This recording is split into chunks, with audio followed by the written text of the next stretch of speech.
It's now live. Hey Leah, Harry Mack from the Bookie's Basement. I hope all is well. Hi, how are you? Good. So I just wanted to know, what exactly do you think it is about judo that provides such a strong base for MMA? Judo, I think the physicality of it and the technique, and you have to have a lot of balance, and when you do that from a young age, it can't really be unlearned when you're in there, when you're getting into quick grapple exchanges or clinches or scrambles. You have that solid foundation and technique and balance in your own body. Got it. And so last question for me. Where do you think a win over Janay here on Friday would position you in the division? I haven't really thought about it. I've just focused on my performance and bringing out the best of myself on Friday night and moving on to the next opponent. Fair enough. Thank you very much. Best of luck. Thanks. All right, Mark. Hey, Leah. First of all, how has it been for you to do on-camera work, and has that helped you grow as a fighter? Yeah, Bellator gave me the opportunity to do some TV stuff while I had my shoulder surgery. I was recovering from that, and it was good to still be involved. I'm a bit of an MMA nerd. I constantly watch fights, study fighters, and I knew I would be able to do it because of just my knowledge. And it was definitely nice to sit back and watch and analyze and look at different opponents that I would obviously never be fighting and see what they bring to the table. And I did definitely learn the last 15 months. It's not just in the gym smashing my body every day. It's going to help me get better. And it's been nice to kind of take that bit of a step back and get that experience. And my last question for you, this is the first time you fought in the United States since your amateur days. How's it been for you to make the trip back over to the United States and to be able to acclimate here at Bellator, especially considering we're still under COVID restrictions? Been so nice, so chilled, so zen compared to the crazy fight week of Bellator Dublin last year. I keep saying it, this has been so relaxed. It's the calmest I've ever felt. So focused, and it's been nice just being able to breathe and calm instead of constantly doing things fight week and not being able to just relax. So it's been really nice environment out here. Bellator have looked after us so well, and I'm just really full of gratitude to be in this position and to have this opportunity to fight on Friday night, because I know so many amateurs are back home getting fights cancelled, so many pros are getting fights cancelled, and I just want to enjoy this process, and I have done so far. Gabriel? Hi, Leah. Two questions. The first one, going back to your work on television, what kind of work did you do to prep? Because obviously you have experience in the cage and being a fighter, but in terms of knowing how to conduct yourself on camera, what kind of work did you do to be ready for that kind of role? I was just thrown in at the deep end. I did like 10 hours of live TV and had ever done anything before, but I'm such a nerd. I had like all my notes. I had like hours and hours of notes. I was doing Zoom calls with the guys like Big John McCarthy and Josh, and we were all going over the fights and fighters and what we thought they were going to bring to the table. I was doing calls with Jude. I was doing a lot of my own research and speaking to I have a lot of friends on TV, just getting some advice, and I think it's that definitely helped me.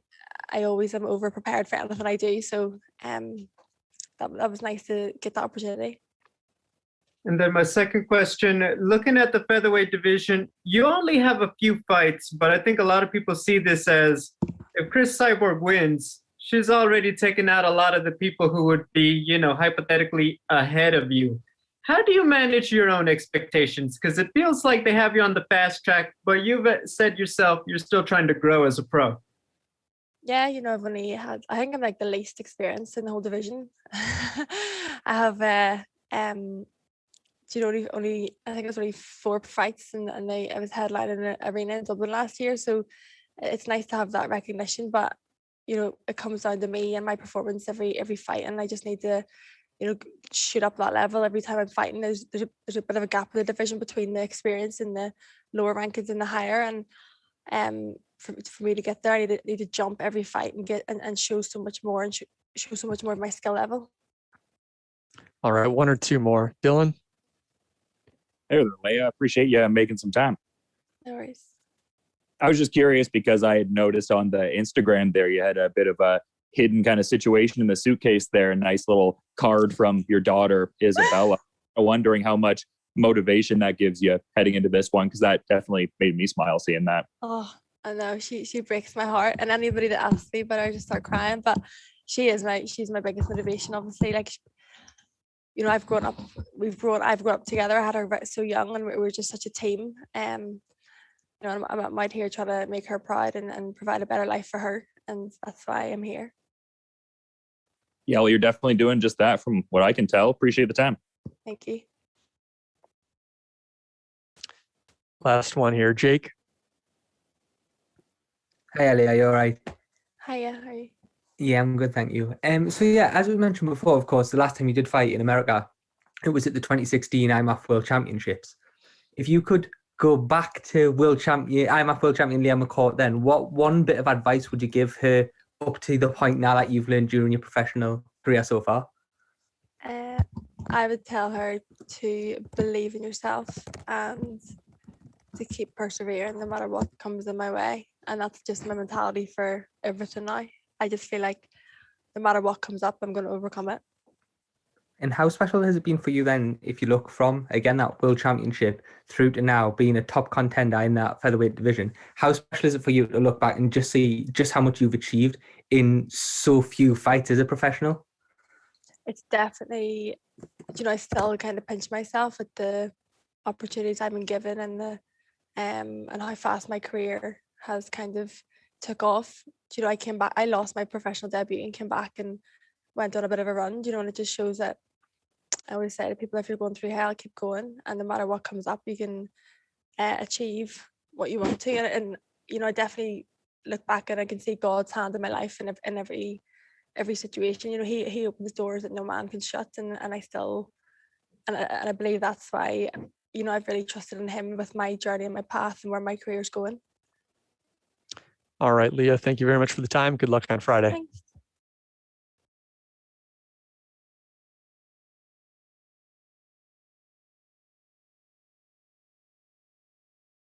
Next up, we have Valerie Loureda.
All right, we are now being joined by Valerie Loureda.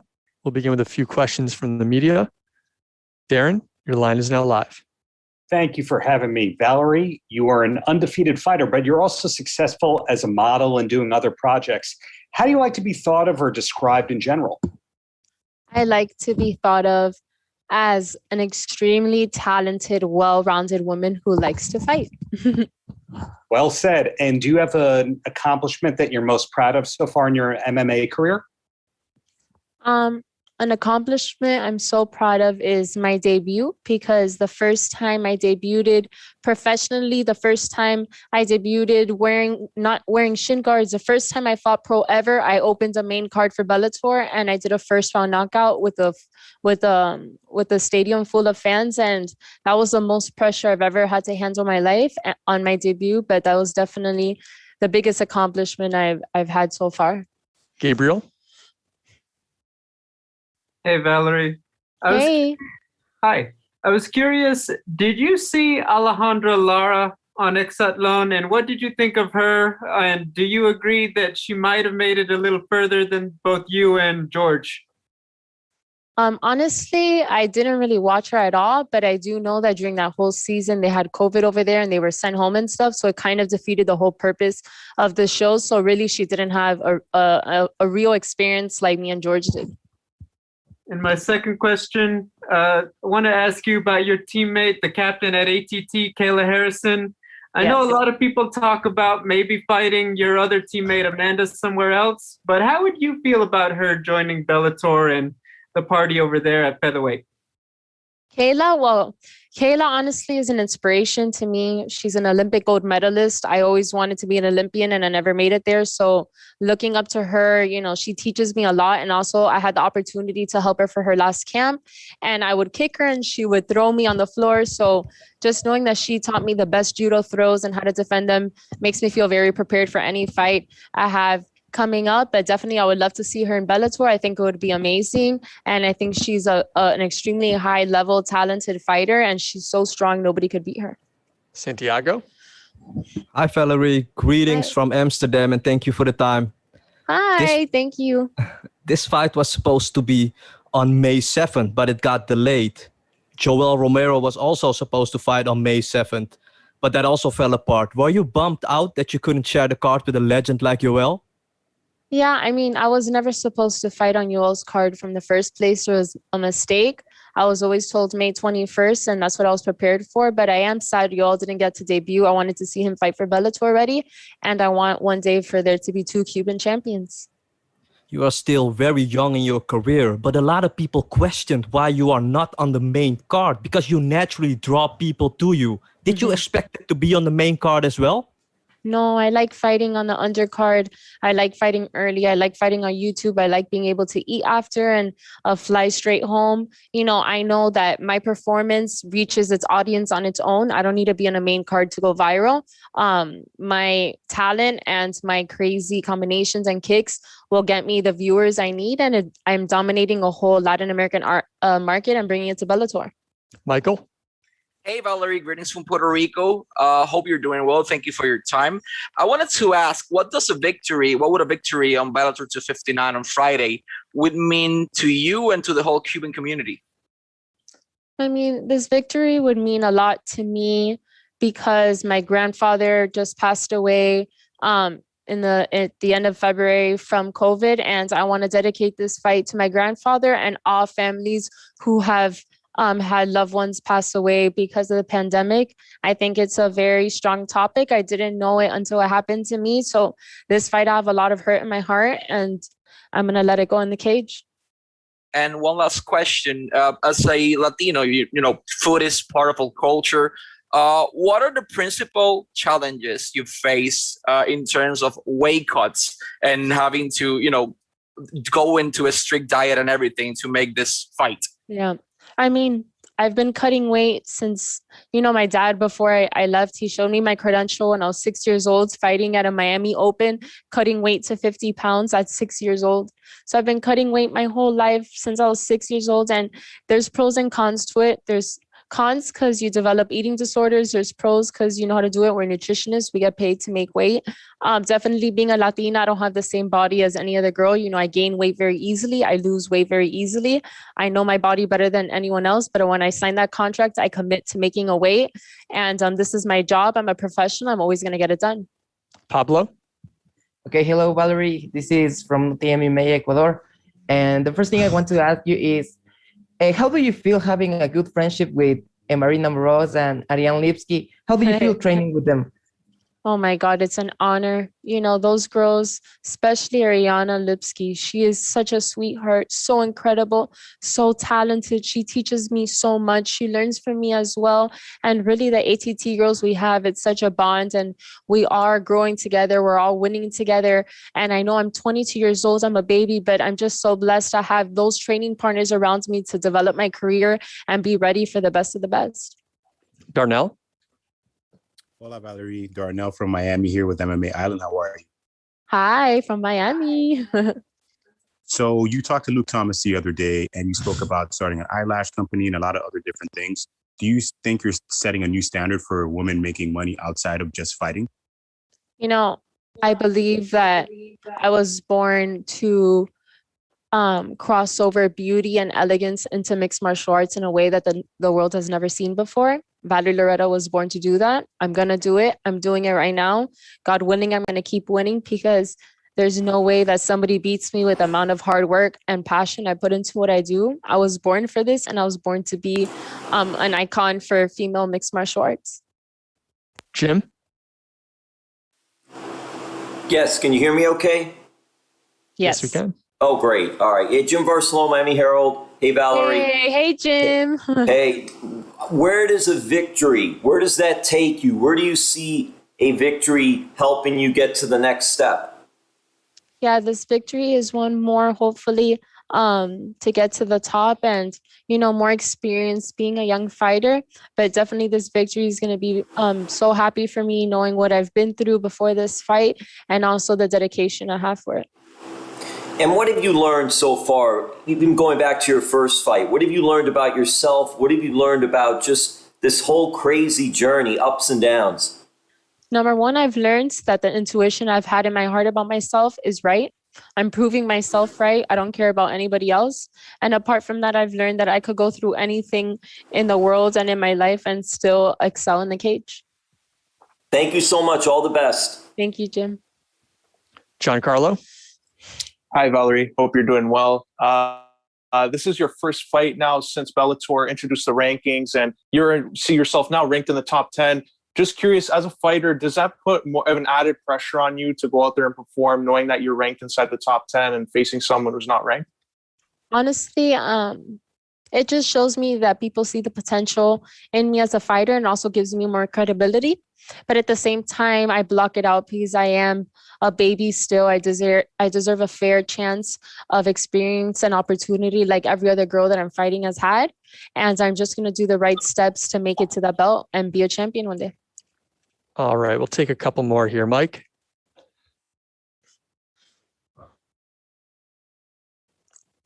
Mike, go ahead. Hi, Valerie. You kind of talked just recently about kind of how you view your career inside and outside the cage as a woman and as a fighter, beauty and elegance mixing with martial arts. How do you feel about where we are in the sport, especially with Bellator in 2021, where you have that platform through your promotion that gets behind you and fully supports and gives you freedom of fighter and woman to do both of those? Yeah, definitely. I'm very blessed because if there's one thing about Bellator is that they allow me to brand myself, and that's how I've been able to grow so quickly between that and, you know, my knockouts. But I'm just so blessed and honored to be with this organization that believed in me when I had 3 amateur fights. And I said, you know, I promise you, I'm going to be the best in the world one day. I'm going to be the most recognized, well-rounded female mixed martial artist in the world. And they gave me this opportunity, and I'm proving it to them every day. Every day that I get to be here, I'm grateful. I'm thankful for this opportunity. And I promise you, I'm going to make this promotion proud. And I'm going to make sure everybody in the world knows what Bellator is, especially in Miami. Mark? Master Loureda, it's Mark from Taekwondo Life magazine. Good to see you. Hey, hello. How are you? You mentioned that you came to Bellator as a relative amateur. Now you've had a number of successful fights under your belt. it's given your opponents a greater opportunity. You're not an unknown. It's given them a greater opportunity to study you, to study the tape, to study perhaps any potential weaknesses. Does that play into your preparation for a fight? And does that do those things adjust as you go, or is that something that you just go with your game plan and let it be as it will?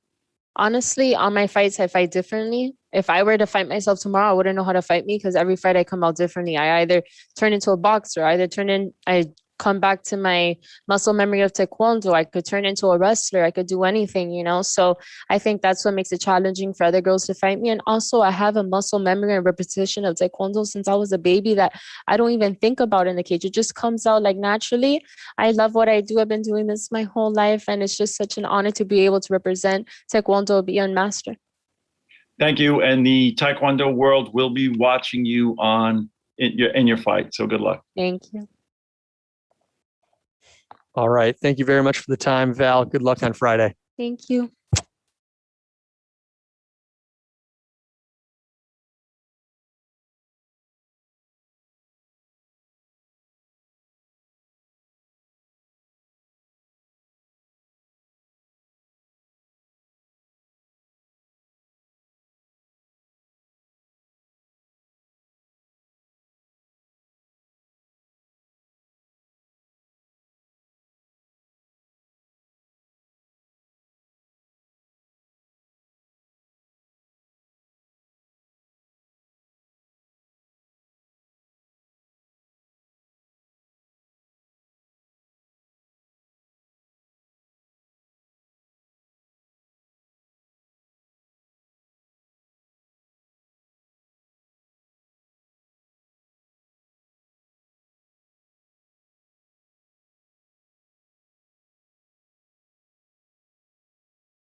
We are now being joined by Brett Johns. We'll begin with a few questions from our media.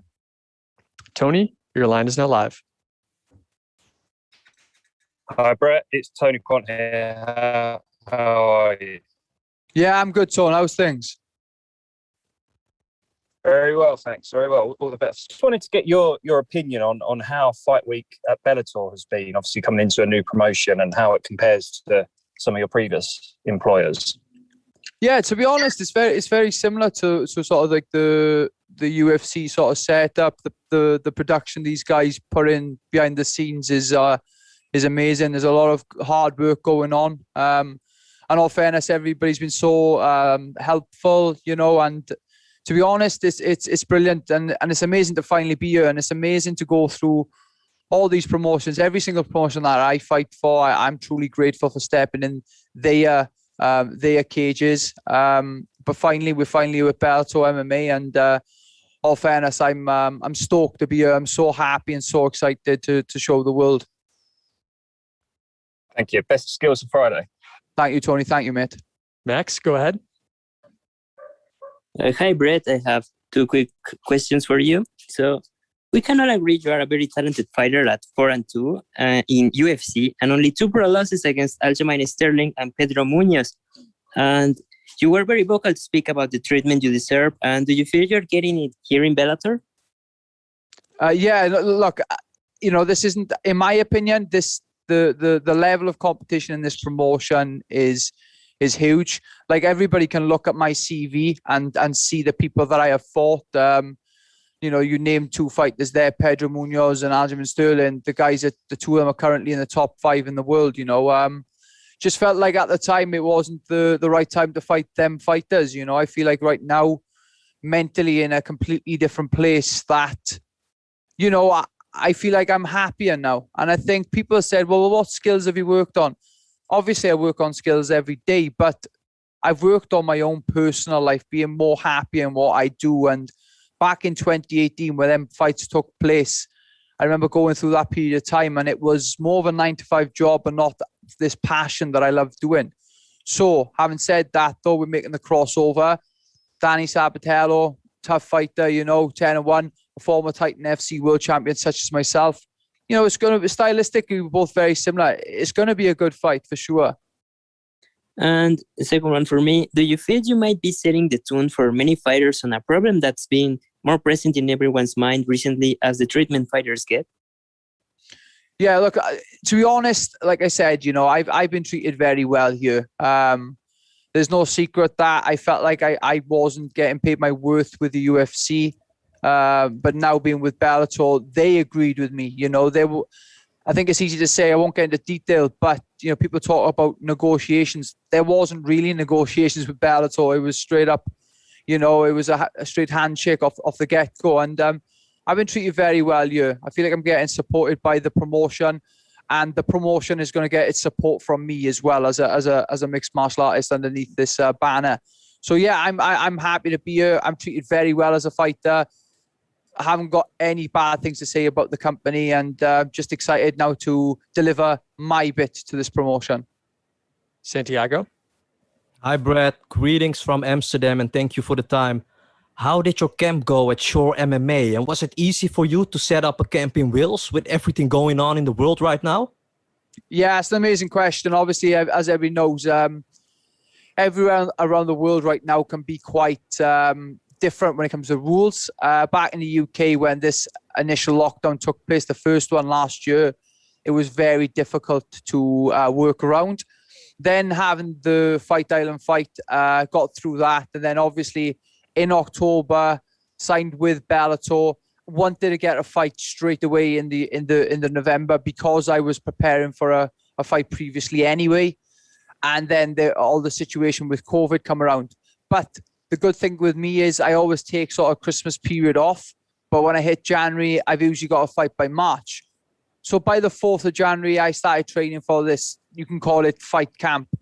These fighters who want to be up-and-comers in this game, you look at the team at Show MMA, we don't really have camps. I say that so lightly. A camp is coming into training, doing 6 weeks, and then going off for 5 weeks. No, I'm in camp all year round. So in my mind, this has been 18 weeks. It's been an 18-week camp, and I'm training with super high-level guys. I got the likes of people like Jack Shaw in the camp. I've got former world title contenders like Josh Reed in the camp. There's so many different fighters that I could name. But on top of that, I've got world-class coaches, and all them guys who have helped me get to this point right now. I'll be honest, it's been a long camp, and people could say I might have peaked early, I might have peaked late, but I personally feel like the way I'm feeling right now, I'm peaking at the right time for this fight. And well, you're gonna see it on Friday night on Showtime Sports or BBC iPlayer. You're gonna see it. So I just can't wait to show that. Scott Coker teased that the bantamweight Grand Prix could be next for Bellator. Is that an idea that would excite you because of the depth there is in the Bellator bantamweight division?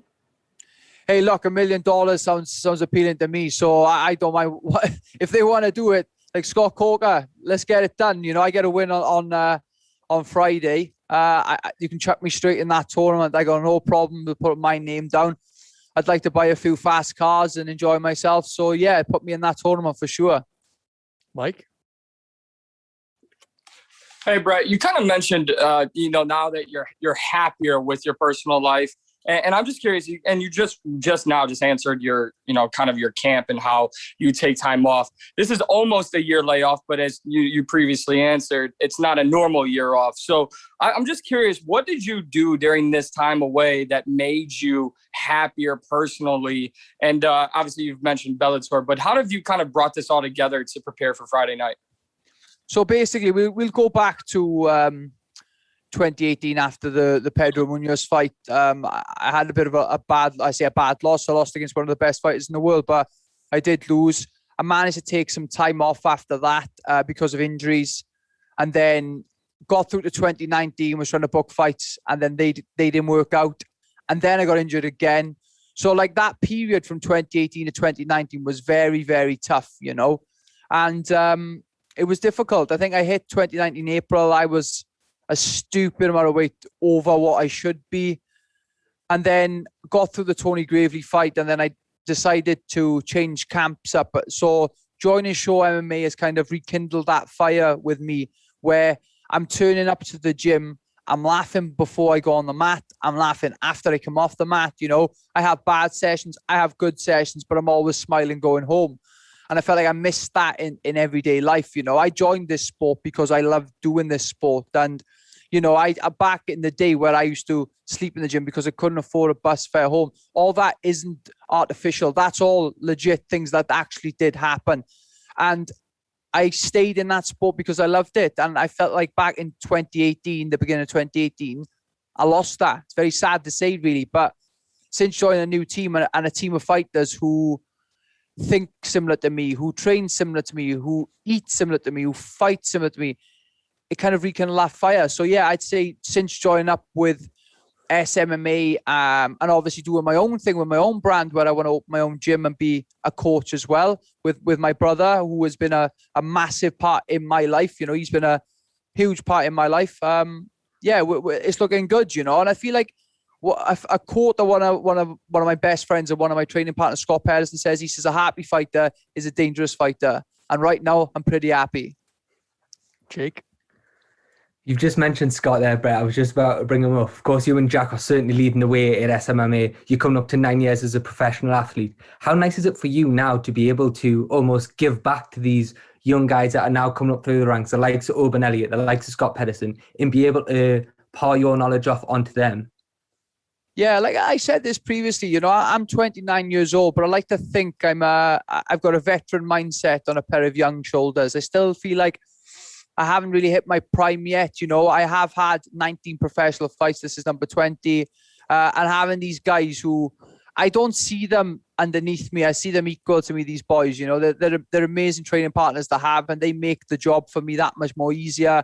Not just with training, but outside of training, the enjoyment we have with each other when it comes to going for something as small as going for a coffee is amazing. And you named two great guys there. You've obviously got Josh Reed.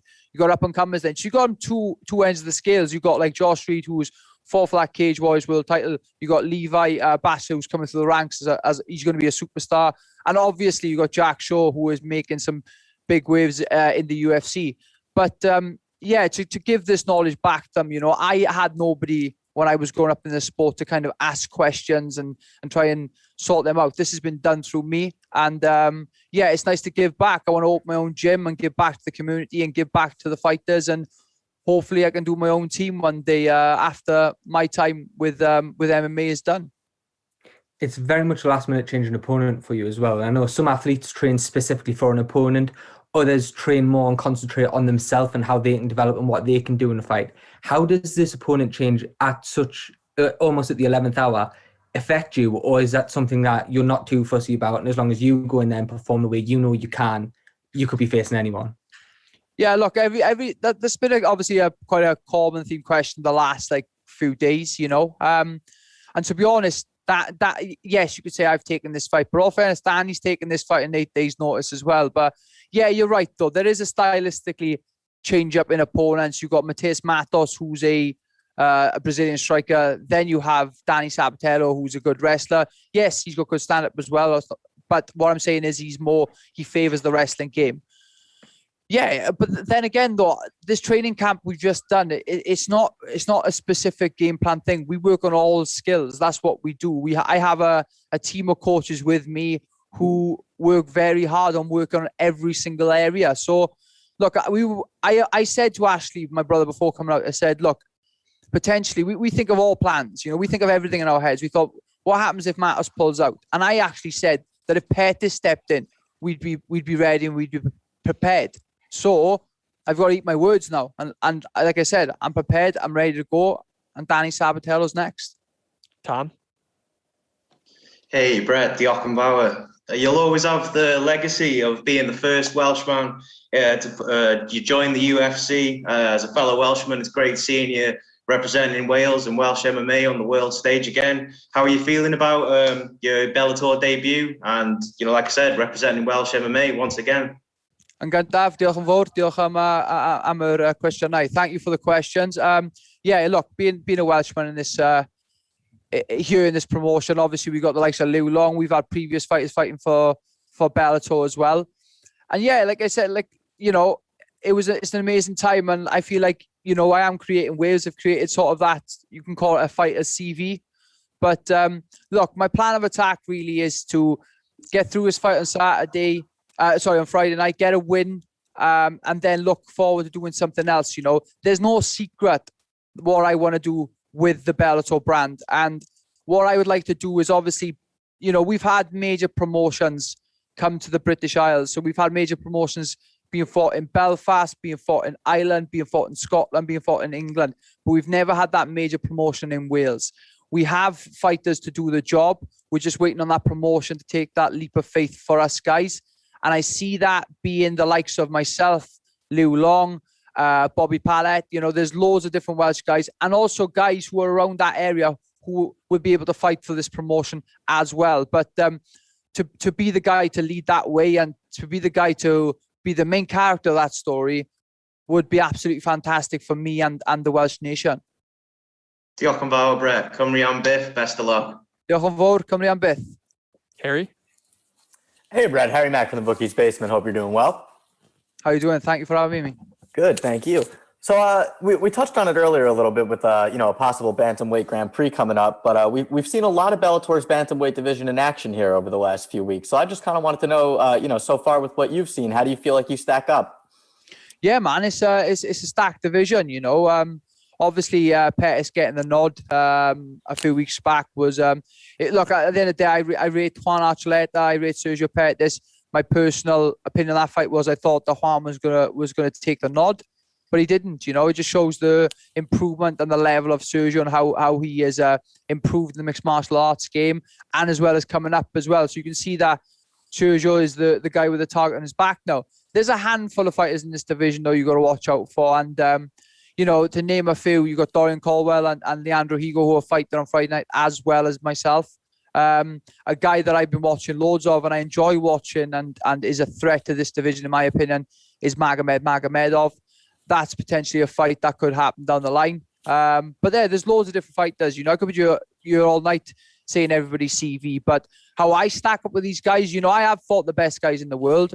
You can just go on Sherdog, go on any other sort of ranking system, and you can see them rankings there. And to be honest, I'm happy to be here, and I feel like I'm definitely in that top 10 already. Just obviously on Friday night now, I've just got to prove that I am. Got it. Well, thank you very much. Best of luck Friday. Thank you very much. Thank you, Mason. Hey Brett, this is Mason from the Sports Sesh podcast. How you doing, man?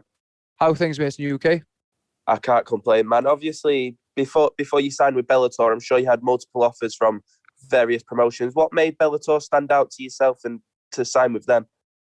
To be honest, there was no other offers, but it's what I asked for. I asked for Bellator. I think a lot of people were kind of, well, I think not a lot of people knew I was a free agent at that time. And literally, I think after emailing the UFC and them coming back with offer, I got in touch with my manager, Sucker Punch Entertainment, Brian Butler, and the guys there who have done a fantastic job, by the way. And I said if they could get in touch with Bellator, because I just saw me personally going with Bellator, the Bellator brand, because like I said before, I'd even gone to I'd even become a professional, I was a huge supporter of this brand. Some of my favorite fighters back in the day, you know, I used to watch them fights, the Eddie Alvarez and Michael Chandler fight, Douglas Lima, Ben Saunders fights. Used to watch all these fights and be a big fan of the promotion. So I personally felt like, and I feel like I personally made that choice as well. You know, look, if this decision is a bad one, I fall flat on my face, I can live with that. You know, it was on me. But yeah, I'm chuffed to be here. I'm really excited to be here. And I think I'm a fitting person. I'm a fitting face for this promotion. Thanks for the time, Brett. Good luck on Friday. Thank you very much.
All right, we are now being joined by Janay Harding.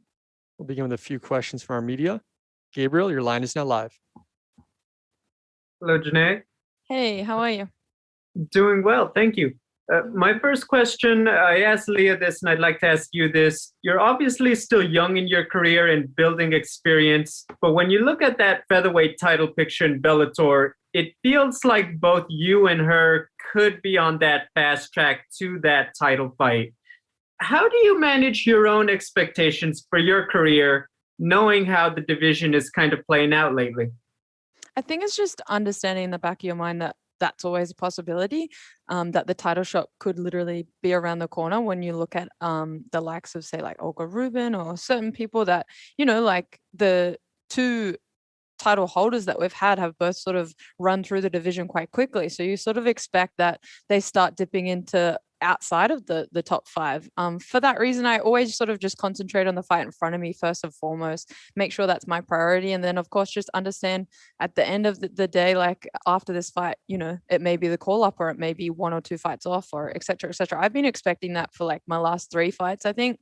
I sort of put it in perspective. So it's just kind of keeping it in the back of your mind and knowing, I think everyone in the top 10 should be kind of preparing for Cyborg at some point in a sense. So just keeping that motivation and understanding really helps. We spoke last year and you talked about getting to work with Disney for the Mulan stuff and working with the Bose headphones. Those are big deals as, a young athlete. Can I ask, like, what have you done? It's like, are you dipping your hand in any other businesses and any other crossovers? What's new on that front for your career? Yeah, I guess it's just sort of opened up my horizons in a sense, understanding that, these are definitely more opportunities that I want to get a part of. I feel like COVID sort of pushed me into this avenue, which is great. So therefore, yeah, I guess ever since I've been doing a lot more casting and self-taping and things that I'm sort of getting used to. I think it would just broaden my resume and keep adding to it. There's nothing that I can really announce in a sense, but just in a general sense, I've just been working towards it more, getting a little bit more experience in that sort of media and brand ambassador sort of avenue. And then, yeah, working from there. So hopefully we do some more in the future. Mike? Hey, Janay, now that fight week is here, you're finally in the States, and the fight's just a couple of days away. Just curious, how are you feeling? And do you have the Krispy Kremes ready for you Saturday morning? I do not. I've been very good at self-control, which is something that I'm not always good at. I always go overboard on like getting snacks before I leave Australia and 2 before my fight and just hoarding them in my hotel room. But for whatever reason, this fight I've just made sure that all my snacks and everything are prepared post weigh-in for like all the healthy stuff pre-fight. And I know that Krispy Kreme's not going anywhere and the best version of it is the fresh version. So I'm just going to go straight from the arena. I'm so happy in a sense that I'm early again. So I'm going to go straight from the arena and grab them. I'm feeling great. Ronald? This is Ronald E. Smith from Getting Real. Janay, how you doing? Good, thank you. How are you? Can't complain. And one thing I would like to know is, since this is the new year and it looks like we're starting to get everything rolling again, how are you, from previous of last year, been able to keep yourself focused with everything that has been happening? Yeah, it's actually been great. I guess I always sort of knew, as much as I guess I expected last year this fight to go forth. I always sort of knew in the back of my mind that this would be a matchup that was coming next. So it's like I sort of had good direction, good motivation, and a good understanding that sometime this year we would end up fighting. So therefore, I just had to keep preparing for it. I had a face and a name, which was a great thing that keeps you motivated. And therefore, I just needed to wait for that date. So I just sort of had been prepping. I live in a country that obviously, as you guys know, isn't as restricted as the rest of the world. So that's been fantastic. My training schedule hasn't been affected and I've been able to stay motivated and just stick with my team and keep building together. And how has training been for you during this time to get prepared for this fight?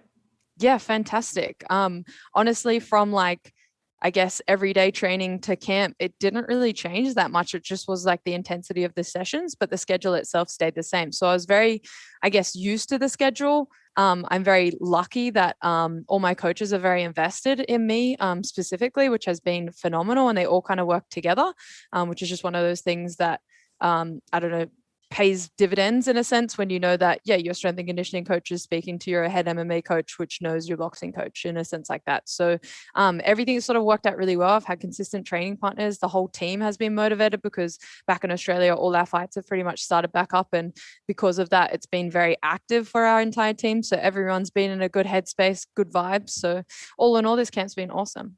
Darren?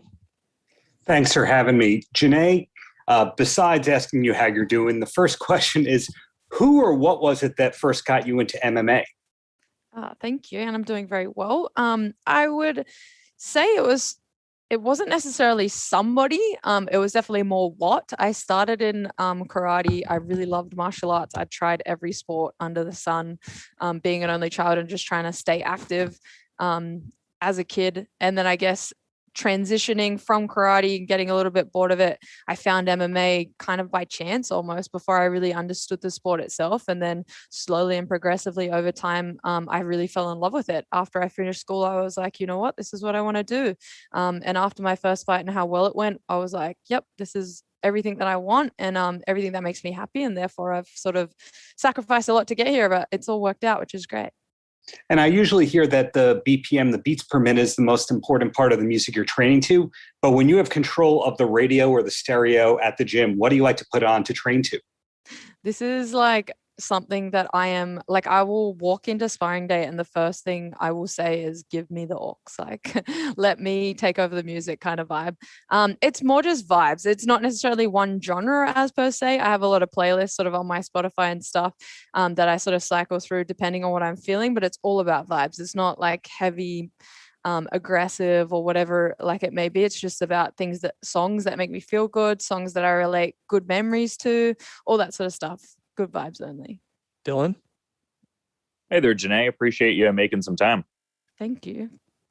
I'm just kind of curious if you're, still getting in that work at King's Academy of Martial Arts, because you were mentioning some of the people you were sparring with ahead of this one. And I was kind of curious, like who you were getting in that work with ahead of this one. Yeah, that is my main gym in a sense. That's sort of my base, especially due to the facilities and the team that's there. The good thing is that it's like our Kings team moves around together. So we do sort of jump around from that Kings down to a different area, but all with the same people. So it's sort of like our base, definitely. I spend at least like 4 days a week there. And then the rest of the days just moving around like strength and conditioning, boxing, and a different MMA gym, which is great. But yeah, it's been fantastic. Elvis Sinisic, as you know, the owner of King's Academy, the facilities and everything he provides us there is phenomenal. And that's my main sparring gym as well. So it's been great. One or two more here. Mark? Yeah, I was wondering, you were very active back in 2019 before the pandemic between boxing and mixed martial arts. And obviously with the pandemic, everything kind of shut down. I was wondering, first of all, has that helped you in a way that, kind of get some lagging injuries kind of healed up and, kind of concentrate a little bit more on training? And are you looking to amp up after this fight, do more boxing, do more mixed martial arts fights? Yeah, like you're saying, I was really lucky to be super active. Literally, I was in the Philippines when COVID first started for a 2-week training camp to help the Olympic team over there.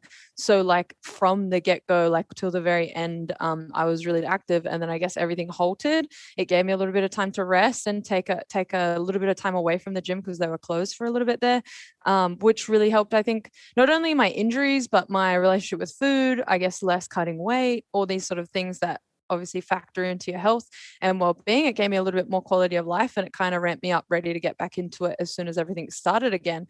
In the way of boxing, it's definitely something that I've put aside for now. After that last boxing fight, I decided that it was just altering my MMA style a little bit too much. I love boxing. I love the whole vibe of it and just going really into refining the hands and everything like that. And I've come to understand it a lot better than I used to, but at the same time, it does take away from your MMA training and knowing, like we're saying, that the title shot is around the corner. I really want to put all my focus into MMA because that is my main priority and always will be. So therefore, boxing is going to take a back seat and hopefully I can just stay as active as possible in MMA. Last one, Michael.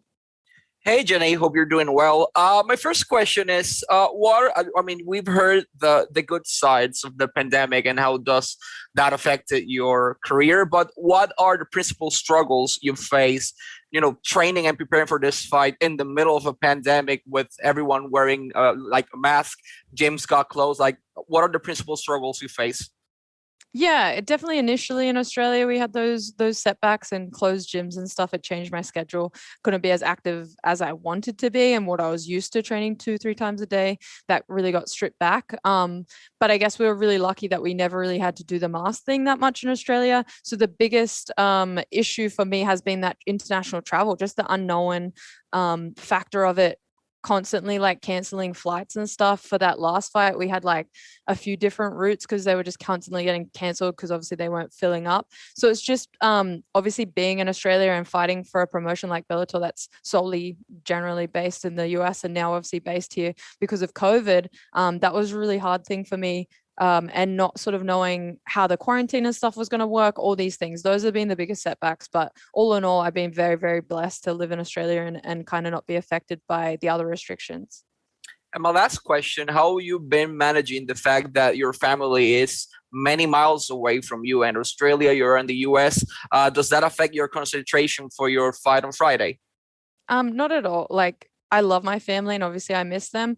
I already live away from my family and I have done for a very long time. So I lived in Thailand, I lived in the UK, and this is my 6th fight for Bellator without having my family kind of come over with me. So I'm somewhat used to it. Obviously, I would love to have them here and that would just be an added motivator, but it's more of a motivator knowing that I am doing this for them and I am here for that reason. I get to do what I love, chase my dreams, and I'll be going back as soon as possible to hang out with them and celebrate. And hopefully in the future, we can all come over together. All right. Thanks for the time, Janay. Good luck on Thank Friday. you.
We are now being joined by Fabian Edwards.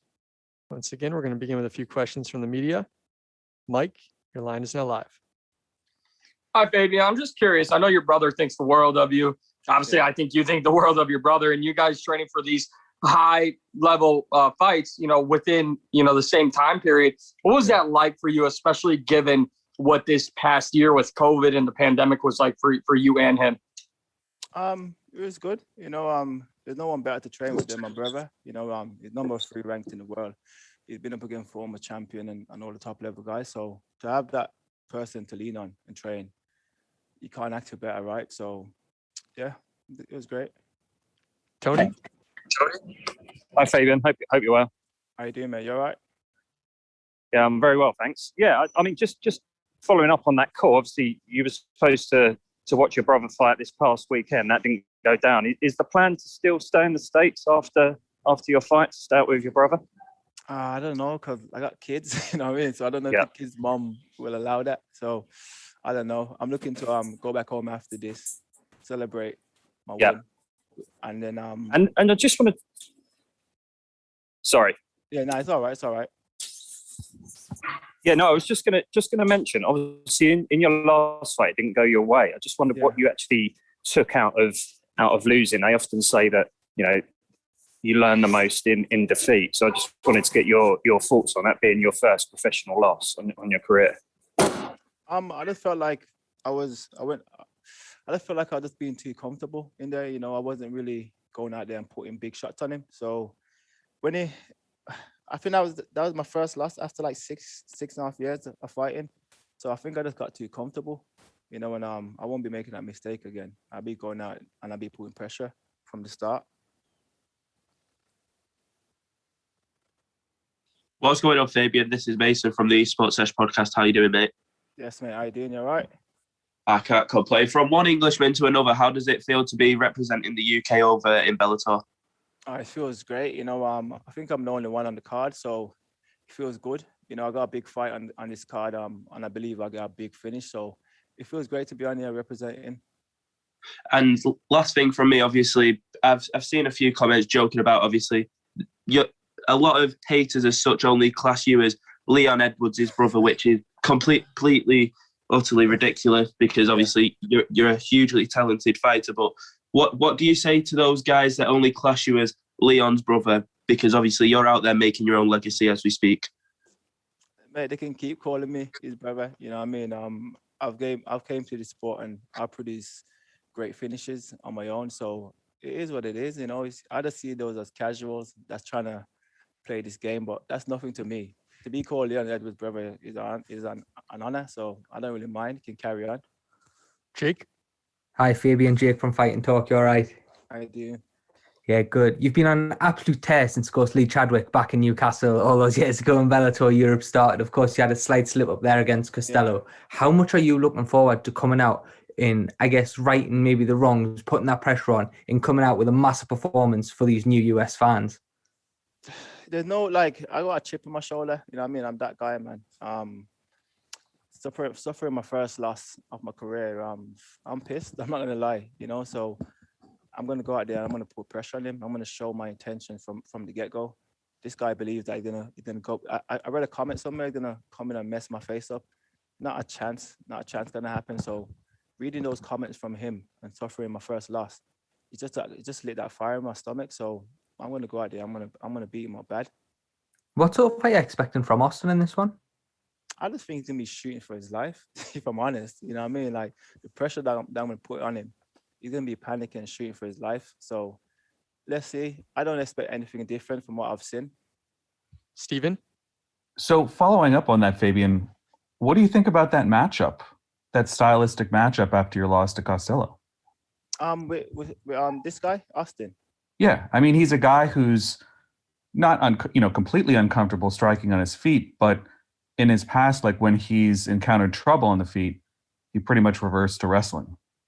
It will be reversing to wrestling. You know, like I say, I'm going out there and I'm putting big shots on him from the get-go. So I know he's gonna be looking to wrestle. And if he wants to wrestle, we can wrestle. I'll bring my wrestling boots. You know what I mean? We can not strike at all if he wants to do that. So I feel like the Americans fighters seem to think that us British guys can't wrestle, but let's see how he deals with it when he can't take me down.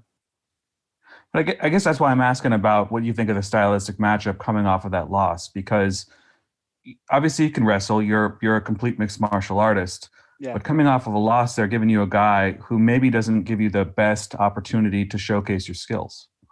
I don't think it's about him. You know, obviously they've given me this guy, but I think this is the perfect matchup to showcase my skill, my MMA skills. You know, it's the perfect matchup. He's gonna be going in there trying to take me down, and it's up to me to defend those takedowns and land some tasty shots on him. So I think it's the perfect matchup if I'm honest.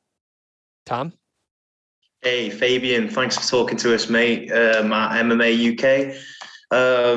Sorry if I sound like a bit of an echo here, but, you know, like you said, you've had an amazing, run up. Obviously, it had the slight slip with the last fight, it was a close decision, nothing against you. But how are you feeling about, showing us what the Assassin is all about in your next fight and representing the UK? Yeah, I feel good, honestly. You know, I'm a confident guy, so suffering that loss, yeah, obviously not me because I'm passionate about the sport, but it never knocked my confidence. You know, I went back to the gym, I got working, and I've been working ever since then. I'm in the best shape I've been in. You know, I know a lot of people say that, but I really am. So I'm looking to go out there and just be free, man. You know, I'm really looking forward to this fight. Awesome. Thank you. Best of luck, Fabian. Thank you. Sergio? Hi, this is Sergio from Fighter Path MMA. How are you doing? How you doing, mate? You all right? I'm doing well. So a couple of weeks ago, we saw Sergio Pettis kind of escape out of his brother's shadow and capture Bellator title. What would it mean to you to share that with the Pettis family and the very few families that have been able to capture world titles across several organizations? It'd be the world, and it mean the world to me because there's not a lot of people that's done that. There's not a lot of brothers that's been able to capture both titles. So for me to do that, and then for my brother to do that, that's gonna be a history, and that's what I got into this sport for. I didn't really get into this sport to be just another guy in this sport. There's loads of those. I came into this sport to stand out, and I believe that's what I'm gonna do. All right, we'll take a couple more. Harry. Hey, Fabian. Harry back from the Bookies Basement. Hope you're doing well. Good. How you doing? Good, thank you. So you're coming in as the number 4 ranked middleweight right now. Austin's currently sitting at number 3. So obviously you had the loss in your last fight, but do you feel like a win over Austin here kind of sets you up for the next shot at Gegard? I think it does. Gegard hasn't really been talking. He hasn't really been trying to get active. That's what I see from it. So I believe a big finish over Austin. That's gonna make me jump over all these guys. I know some of them will be pissed, but it is what it is. But I believe a big finish will put me right next in line. Got it. Well, thank you very much. Best of luck Friday. Respect. Thank you. Santiago. Hi, Fabian. Greetings from Amsterdam, and thank you for the time. How did your camp go at Renegade? And is everybody vibing up that big fight that Leon has in front of him with Nate Diaz? Can you feel that in the gym with Jai and Akon and all the other guys? Yeah, the energy in the gym is crazy. You got myself. You got Aiden. He's gonna be making his American debut in a couple of weeks. You got Tom Breeze, my brother. So the gym's just been filled with everyone in camp and in shape. That's all you need on the mat. When everyone's in shape and pushing each other, you see the best version of ourselves. So you're gonna see the best version of me on Friday. The champion of your division is Gegard Mousasi, and Scott Coker hinted about a fight with Gegard and John Salter maybe next. How do you see this fight go, Fabian? I think Mousasi wins that one. I think he wins that one. But whoever wins it, I'll be waiting. You know what I mean? I'll be waiting after I defeat Austin. I'll be waiting there. Last one, Paul. Yeah, hi, baby. Paul Gatsnova, EDF Sports. Can you tell me what you think your advantage is over Austin? I think everything. I think everything. If I'm honest, I think the striking, my wrestling, my jits. I think everywhere. If I'm honest, I just believe I'm just a better athlete everywhere with this guy.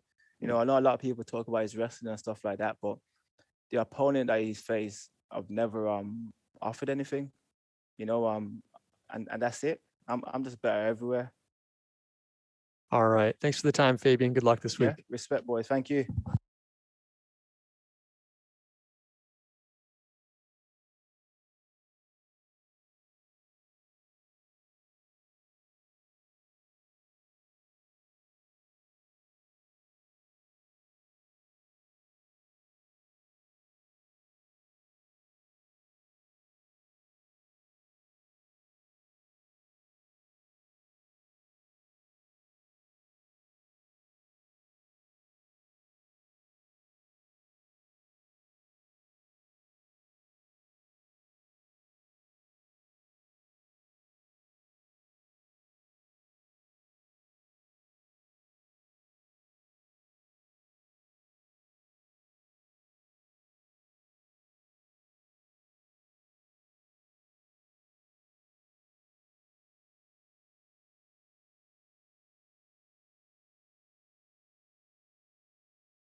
Who's doing the questions? We are now being joined by Leslie Smith.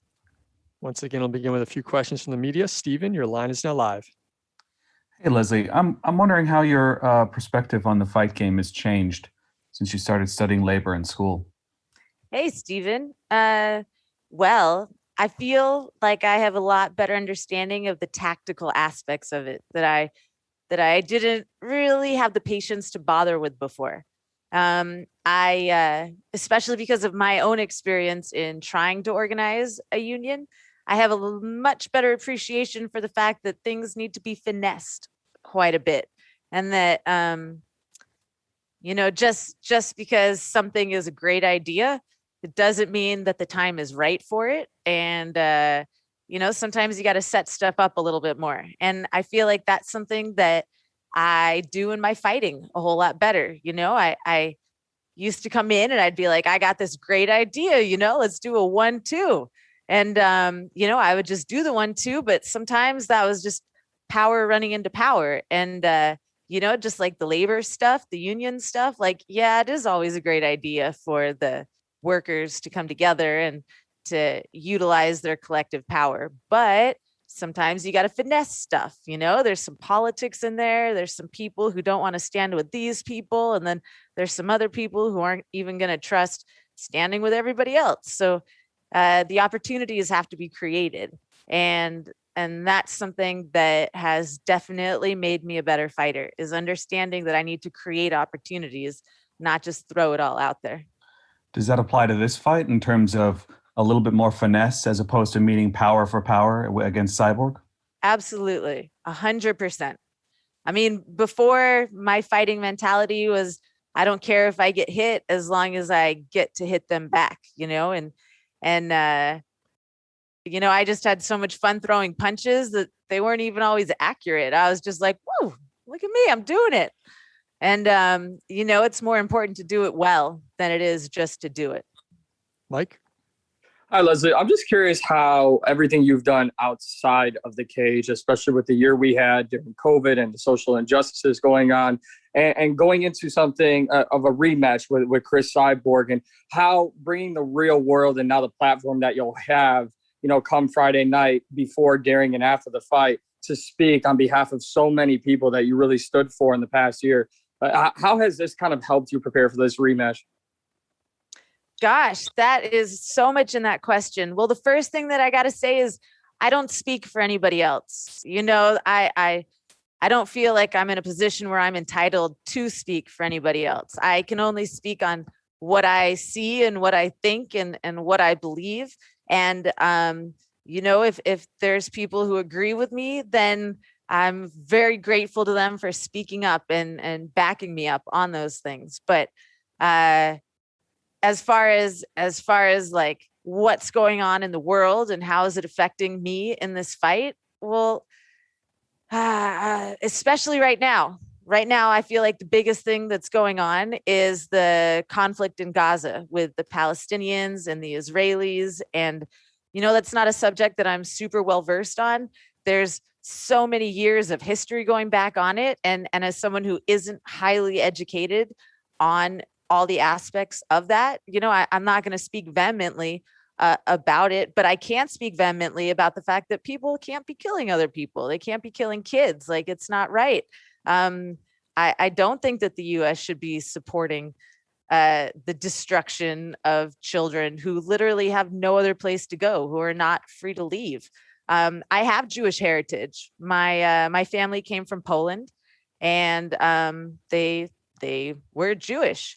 I wasn't raised in the Jewish faith, but I'd like to believe that I still have a connection to that. And so, like many people, like most people actually, I feel, there's an extra significance to what is going on there. And it's tough and it's difficult. And seeing things like that and the real pain and like the life ending and the life-changing trauma that people are going through out there, it puts a fight,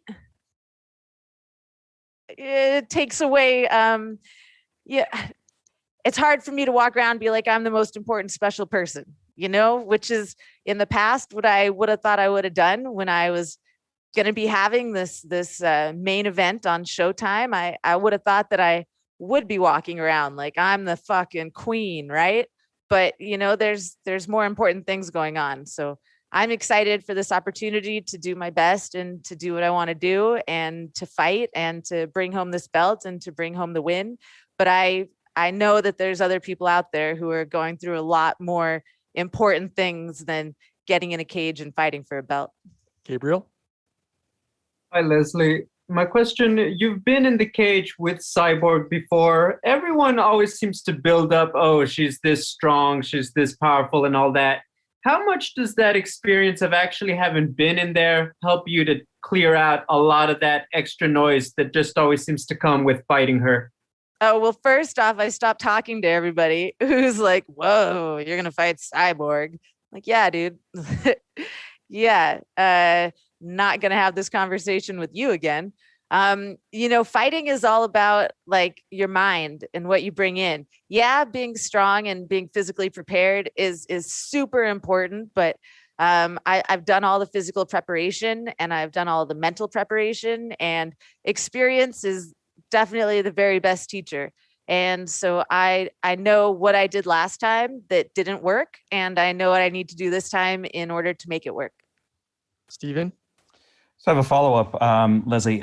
We heard just recently that Dana White has blocked the fight between GSP and Oscar De La Hoya in the Triller promotion. So I want to ask you a hypothetical here. Let's say the antitrust case had been resolved in the favor of the fighters and MMA was added to the Ali Act. How do you think that would change the outcome of the situation that George finds himself in right now? Well, the antitrust is still going on. I just want to say that for anyone who doesn't know. So it's not like it wasn't decided in favor of the fighters. It's ongoing. It'll probably be ongoing for quite a few more years. But if the Ali Act to MMA had already been passed, GSP wouldn't be in contract with the UFC anymore. One of the things about the Ali Act is that it prevents these long-term contracts. And that is exactly what Dana White is utilizing in order to prevent GSP from having this fight. But you know what would have made an even bigger difference in all that is if GSP had stuck with his union organizing effort that he started in 2017. I believe that they had the very best setup of leaders that everyone would have followed, and that if they had had conviction and stuck with it, that something would have happened. But I, as we know, they abandoned that effort, and GSP got a contract to fight in the UFC for a title fight after several years off immediately after making that effort. That would have made the biggest difference if they hadn't done that. Our next question comes from the line of Head Kick Audio. Hi, this is Steve from Head Kick Audio. How you doing? I'm awesome. How are you? Fantastic. So Cyborg is some of the mystique and the aura around, her long winning streak kind of got settled a little bit with Amanda Nunes taking her out, and then Spencer, not going away. What are some of the changes that you've made to this fight in particular, maybe taken away from what these girls were able to accomplish? What these women were able to accomplish? I'm sorry. What was the question again? What things have you added to your game plan for this fight specifically? Maybe taking something away from the women that were able to either compete with or beat Cyborg. Oh yeah, I mean, we've seen a lot of women come in and be really successful, not ultimately successful, but comparatively successful to the women who fought her in the first place.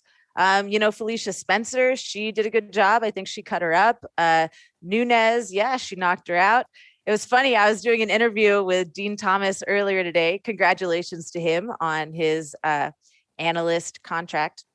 And he was talking about how he had instructed Nunes to stay back and take it into deeper waters, and how she did the exact opposite of that and came out triumphant, turned it into a brawl. And I mean, I'm not Amanda Nunes. I'm Leslie Smith. I'm my own fighter. I'm doing my thing, but I definitely have been learning from everybody. And we have seen a lot of different tactics that people can utilize inside of the cage against Cyborg. Tom? Hey, Leslie, thank you very much for your time. This is Tom from MMA UK. Just asking, obviously it's, 5 years since your last fight with Cris. I'm just wondering in your own words, like, how would you say you've changed as a fighter since your last fight with Cris? I've changed so much as a fighter. before I thought I was invincible. I honestly, truly did. I'd never been dropped, never even been dropped since then. I didn't care about defense, and that's a pretty big part of the game. I mean, Floyd Mayweather, people know him as the best ever, and his game is mainly based on being defensive. And it's an entire aspect of a fight that I hadn't focused on before. And so I have expanded my game, and it has made me a much more dynamic fighter, and it has given me a much greater understanding of where to take advantage of opportunities, how to create opportunities. I just see a lot more than I ever did before. Last one, Dylan. Hey there, Leslie. Appreciate you making some time. Yeah, happy to be here. Yeah, I was just, wanting to get some insights into some of the experiences you've had training wise, because last time we were speaking, it seemed like you were splitting your time between El Nino Training Center and Cesar Gracie Jiu-Jitsu Academy. Can you kind of talk about the importance and the overall journey of certain individuals like, Kerry Melendez and Shinju Auclair? Yeah, totally.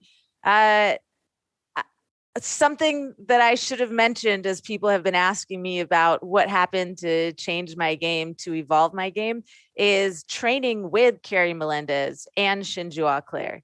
I mean, Kerry Melendez, she just has a fight understanding and a skill. Her striking and her understanding of the fight is on a whole other level. It's a professionalism that I have learned so much from.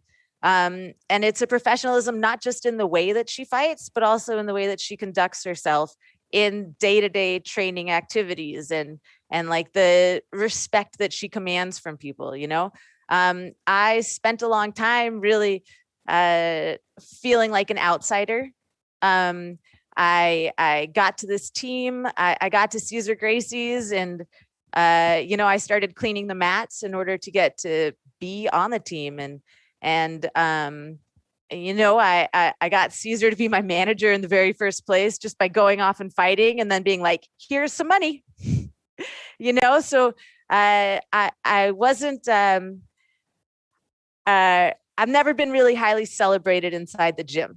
That's one way to phrase it, right? And so I think that kind of affected me in a certain way, and as far as like what I accepted from my coaches and from my teammates, and what I expected from people. And so being able to train and be around Kerry and Shinju, it's definitely elevated me in my professionalism and what I demand out of my training, and what I'll tolerate out of people around me. And that has made me into so much of a better fighter, mentally, physically, just all around. All right. Thank you very much for the time, Leslie. Good luck this week. Thank you.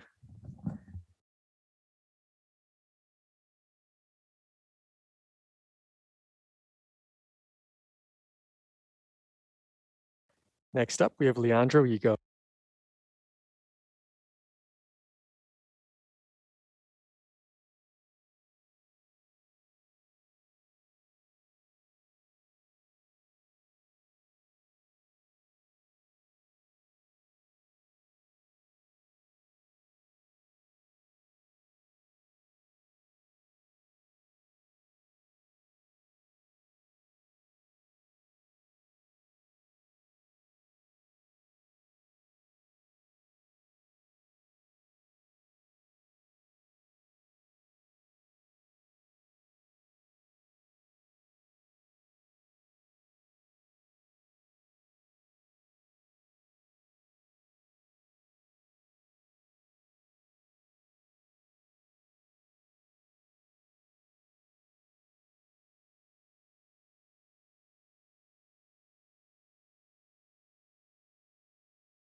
All right, we are now being joined by Leandro Higo.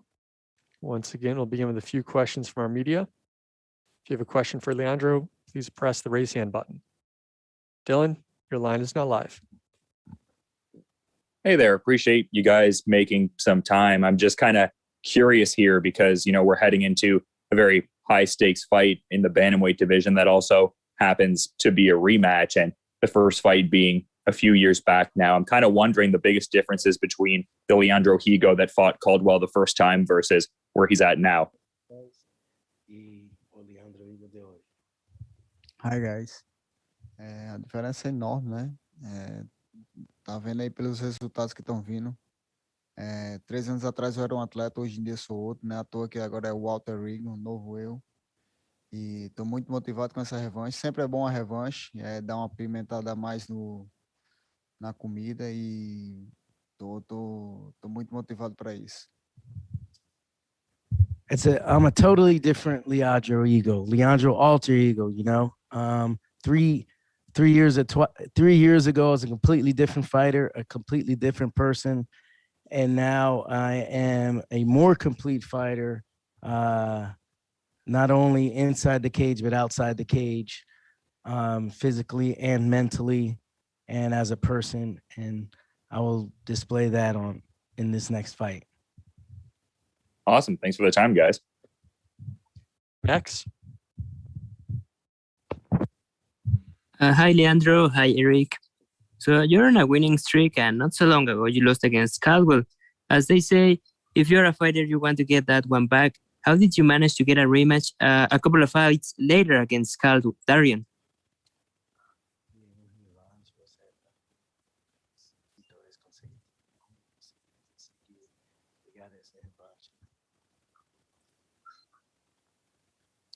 Então, o Caldwell desceu para a categoria e ali ficou meio embaçado ali, né? Muita gente lutando e Caldwell é um cara que vem de nome e sempre o Bellator me dá os melhores caras para me lutar e é isso que me motiva, né? A estar ainda nessa divisão e eu quero mostrar para todos que eu posso depois dessa luta ser o próximo desafiante ao cinturão e é isso que eu aceito, os melhores desafios. E tô aí para isso, tô pro jogo. So Caldwell has went up a weight class. Now he's coming back down. The weight class is a little bit different now. It's a lot more studs in this category. And Bellator has always faced me up against the best and the biggest names. And this rematch has a little bit more motivation because it is a rematch for me. So I think this rematch is going to decide who's going to be fighting for the title after this. It's the title eliminator, Leandro alter ego, the new Leandro, and a new Caldwell coming down back from 66 kilos. And what are we going to see of you on this fight? Can you repeat that? What are we going to see of you, of Leandro, on this fight?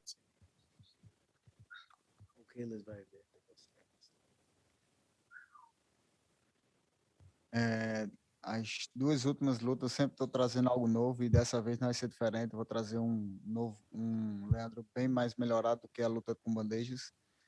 E pode esperar um cara agressivo, buscando a luta todo tempo, atrás de acabar essa luta de todo momento. So you've seen I've evolved the last 2 fights, always bringing new skills to a fight like I did against Bandejas, and you're going to see an aggressive Leandro, a guy that's coming to take his head off and always trying to finish the fight. Well, thank you so much and wish you the best. Thank you very much. Michael? Olá, Leandro. Espero que você esteja bem. Quais são os principais desafios que você enfrentou ao se preparar para essa luta no meio da pandemia? Hey, Leandro, what were some of the challenges that you had to face during this pandemic? Training during this pandemic. Sempre no Brasil é um pouco complicado treinar no meio dessa pandemia, muitas coisas, a academia fechando todo momento, né, por causa dos protocolos do governador. E assim, mas a gente sempre mantém treinando, né? Se eu não tô na academia, eu tô fazendo algo só. Mas foi um ótimo camp, eu acho que foi um dos melhores campos da minha vida, esse camp pro Caldwell. Trouxe um iraniano e trouxe também um americano para me ajudar no meu camp, né? Na parte de wrestling. E tô muito feliz, estou muito motivado para essa luta. E eu não vejo a hora que chega sexta-feira que eu tô doido para brigar. So this pandemic has posed a lot of challenges. You know, the gyms has to keep opening and closing. Training isn't as as 100% as you would like because of the challenges of how many coaches and how many partners you can have in the gym at one time. But this last camp has definitely been one of the best camps of my life. And I brought in an Iranian national team member from wrestling, the Sultan of SWAT, Sohei. I brought in Joe Colon, who's ranked number 3 in the world in wrestling. So we brought in some real big time wrestlers for this camp to prepare for Caldwell. And the challenges haven't been as much during this camp. Now that the pandemic is I guess the regulations are less now. So the challenges haven't been as important or as challenging for this camp. So it's been a great camp. And my last question, this is your 5th year with Bellator. How do you feel knowing that Bellator only gives you, the elite athletes, the best opponents? Minha última pergunta, este é o seu 5º ano no Bellator. Como você se sente sabendo que o Bellator oferece os melhores adversários? Isso aqui já... Então, agora passei assim, na minha chegada no Bellator foi um pouco conturbado. Já fui para uma luta direta, na minha primeira luta foi para uma luta grande, né? E tive pouco tempo de preparar, depois já voltei a lutar contra os melhores. Passei praticamente 2 anos parado por conta de lesões e outras coisas. E eu acho que agora chegou o meu momento e fico feliz em poder, porque por eles me dar os melhores lutadores, porque se eles estão dando os melhores é porque eles têm confiança no meu trabalho.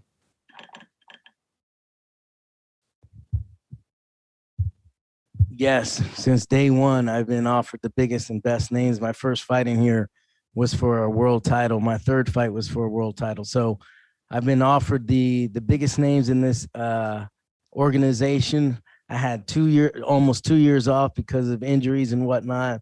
And now I'm back. I'm in the best shape of my life. I'm in the best form. And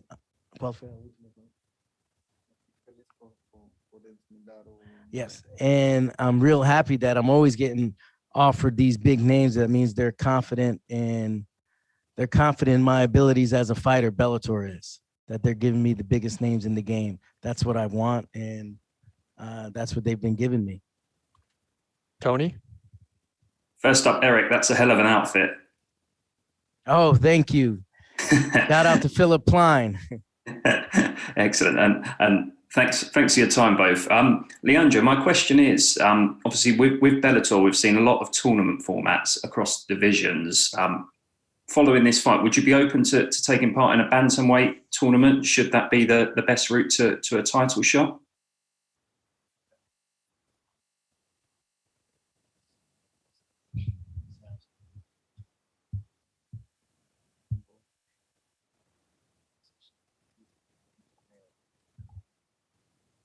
Sim, seria uma ótima, até mesmo para alavancar o nome da nossa divisão, né? Um torneio seria uma boa, além de tanto eu ia adorar esse torneio, tanto para ser campeão também como para virar milionário. Yeah, that's a great idea to have a tournament with some of the best fighters in the world. I believe this is one of the doesn't matter what promotion, this 135-pound division is the best in the world. And tournament would be great because not only would I become world champion, I'd get to become a millionaire, $1 million man. Thank you both. All right, Leandro, Eric, thank you very much for the time and good luck this week. Did Barcelona ask a question, Jim? Come on, Jim.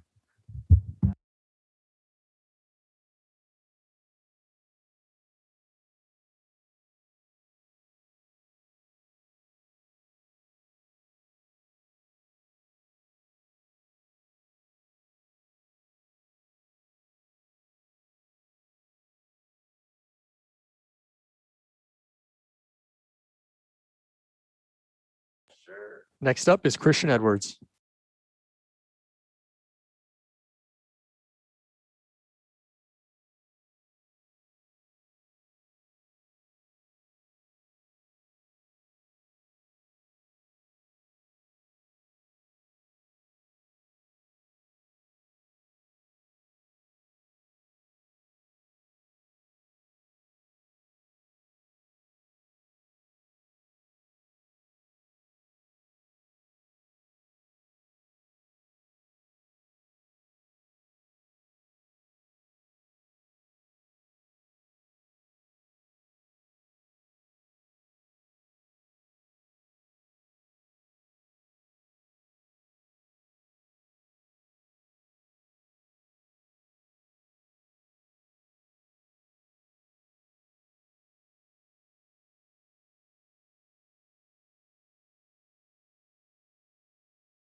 We are now being joined by Christian Edwards.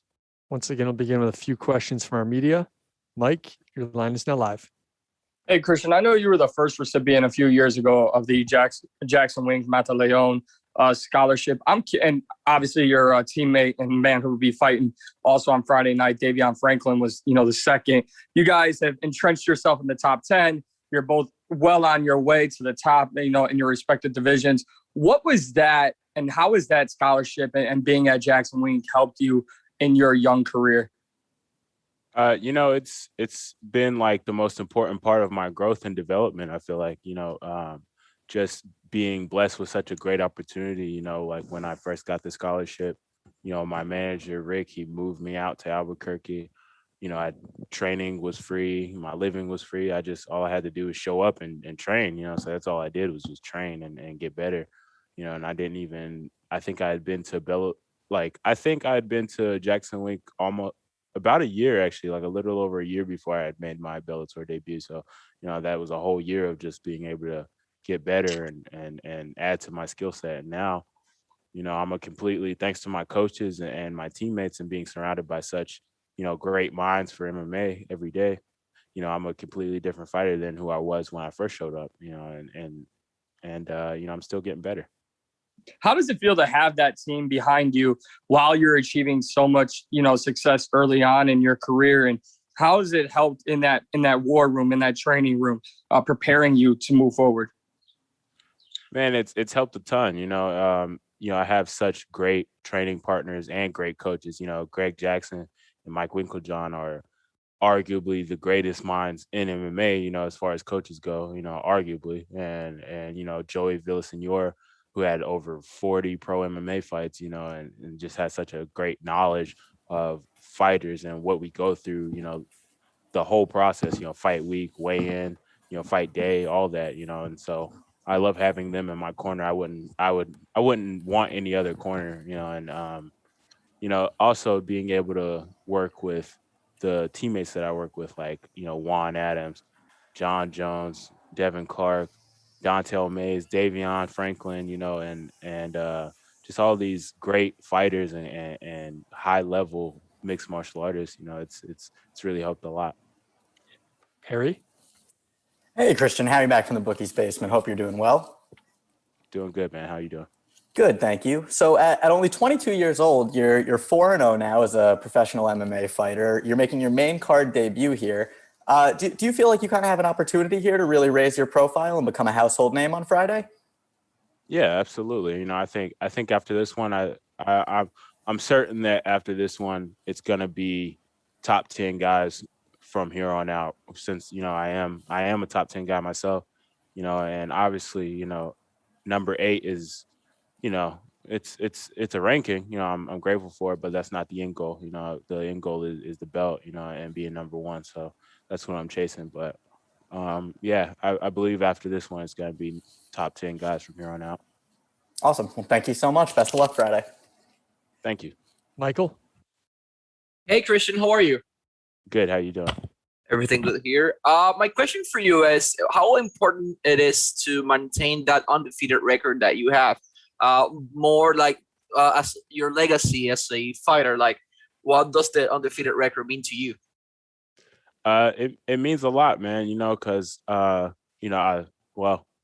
secret here, I love winning. You know what I mean? I like there's no feeling like it. There's no high like it, the feeling of winning a mixed martial arts fight. You know what I mean? Like it's I can't even describe it with words. It's such a great feeling. And I don't ever want to experience the feeling of losing, you know what I mean? And I feel like my mindset and my confidence complements my skill set really well. And I see myself being undefeated for a long time, if not my whole career. And my last question, you promised everyone on Instagram that you will have a masterful performance as always. What can we expect from you on this Friday fight? Just a dominant performance on my behalf, you know what I mean? And just violence, there's obviously certain things that I have to watch out for with him because I know that he's a game opponent and I know he's going to come to win. But he's not ready for what I'm going to throw at him. I'm going to hit him with my most violent and malicious techniques, and he'll fold under the pressure. Sergio? This is Sergio from Fighter Path MMA. How are you doing? Good. How you doing? Not too bad. So you said you love winning, something you love to do just as much as finish fights. That being said, there's one fight on your record that you weren't able to finish, and that was Marco Hutch. What was the biggest lesson from that fight that you took that you can apply both on Friday night as well as in your future fights? You know, honestly, I think the biggest lesson that I learned from that fight truly was just being able to pace myself. You know, I think I did a really good job of pacing myself in that fight and showing that I can go the full 15 minutes if I have to, you know, and I'm not afraid of going the full 15 minutes because, you know, what I always say in the training room, you know, to all my teammates, I say that, you know, this is the hard part, you know, compared to this, the fight is easy, you know, like the training that we do, the things that we go through in training leading up to the fight, that's the hard part, you know, compared to this fight's easy, you know. So yeah, I mean, I think just really pacing myself and knowing what it's like to go the full 15 minutes was the most important thing I learned from that fight. Ronald? This is Ronald Eastman from Getting Real. Christian, in your upcoming fight, you will be fighting against someone who is unranked. So how do you keep yourself focused while also fighting on the main card and not let the moment slip away? Because, you know, it's the mission is still the same at the end of the day, you know, go in there and do what I have to do to win, you know, whether he's ranked or unranked, you know, he's in my way and he's trying to take money out of my pocket, food off of my table, and opportunities out of my future. And I won't let that happen. And what has your training camp been? Anything you've improved on or anything you learned during this camp? I'm always learning and improving in the gym. You know, I'm a sponge, truly, you know, like I always want to learn and get better where I can. And, you know, without, you know, I don't want to reveal too much, but I've been working a lot of my wrestling and a lot of my, my striking in this camp. And I have some techniques that I feel will be, you know, there all day for me in this fight that I'm definitely going to hit him with.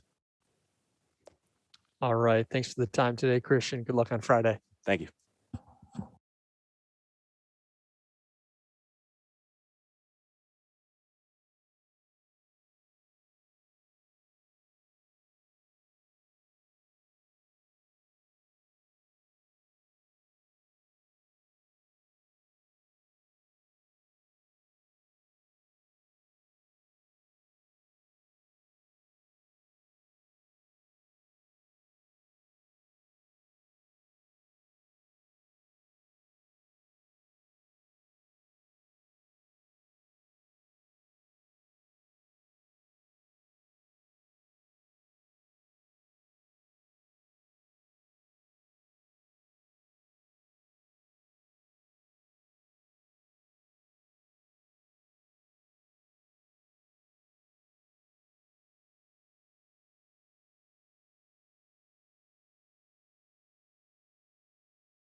Just a reminder, if you have a question for Jaleel, please press the raise hand button.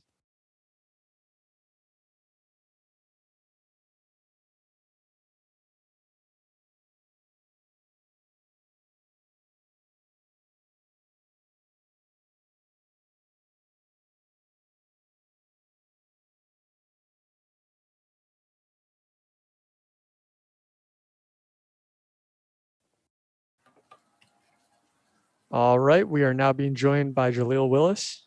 We'll begin with a few questions from our media. Harry, your line is now live. Hey, Jaleel. Harry Mack from the Bookies Basement. Hope you're doing well. Hey, man. How are you? Good, thank you. So after a successful Bellator debut in November, now you find yourself matched up with another former LFA welterweight champion in Macon. So does it feel like there's anything kind of extra on the line here, given your relative similarity in career paths?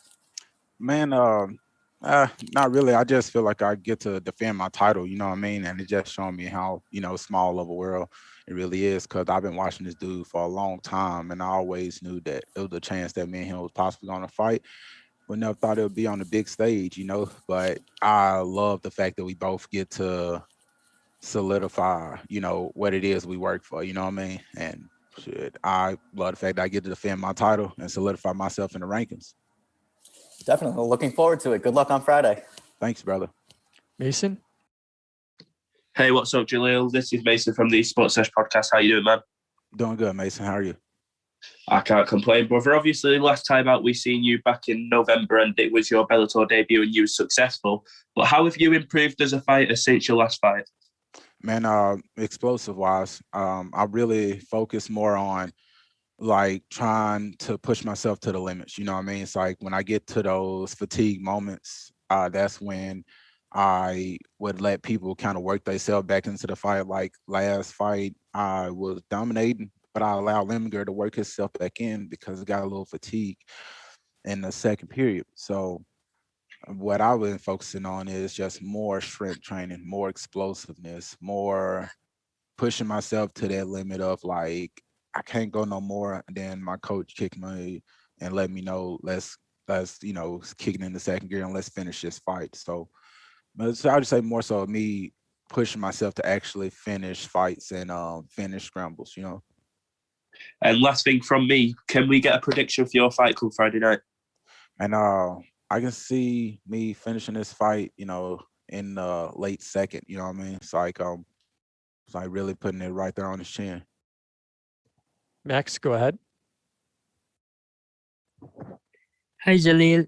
Up to this day, there is no other LFA welterweight champion, so we could kind of say you're fighting him in Macon. So what do you think of fighting him at this stage as you both competed in LFA? Well, not too much. Just like I said, I'm handling it the same way I would have handled it if I would have had to fight him in LFA. I knew it was going to be a chance that I was going to have to fight him eventually, you know what I mean, if we just kept going up in the rankings. And from what I've seen back in the day, I've seen how he's improved. But at the same time, I've been checking out myself, and I've seen where I improved at. And I'm fully 100% confident in my skills against his, And regardless of the outcome on this fight, do you see another fight against him in the future? I don't know. I really can't say about the future, man, because I'm really thinking about Friday. You know what I mean? That's all that's on my mind. Well, thank you so much and wish you the best. Thank you. Michael? Hey, Jaleel, how are you? Hey, I'm doing good. How are you? Everything good here in Puerto Rico, man. Thank you so much for your time. I wanted to ask you, in terms of management and the fighter projection, what's different from Bellator compared to the rest of the organizations you've been before?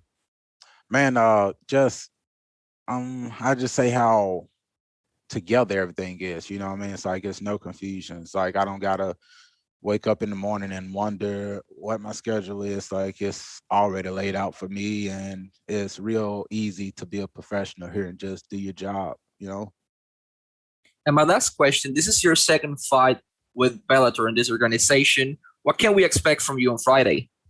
You can expect to see me put all of my hard work that I've been doing since my last Bellator fight. Hold on.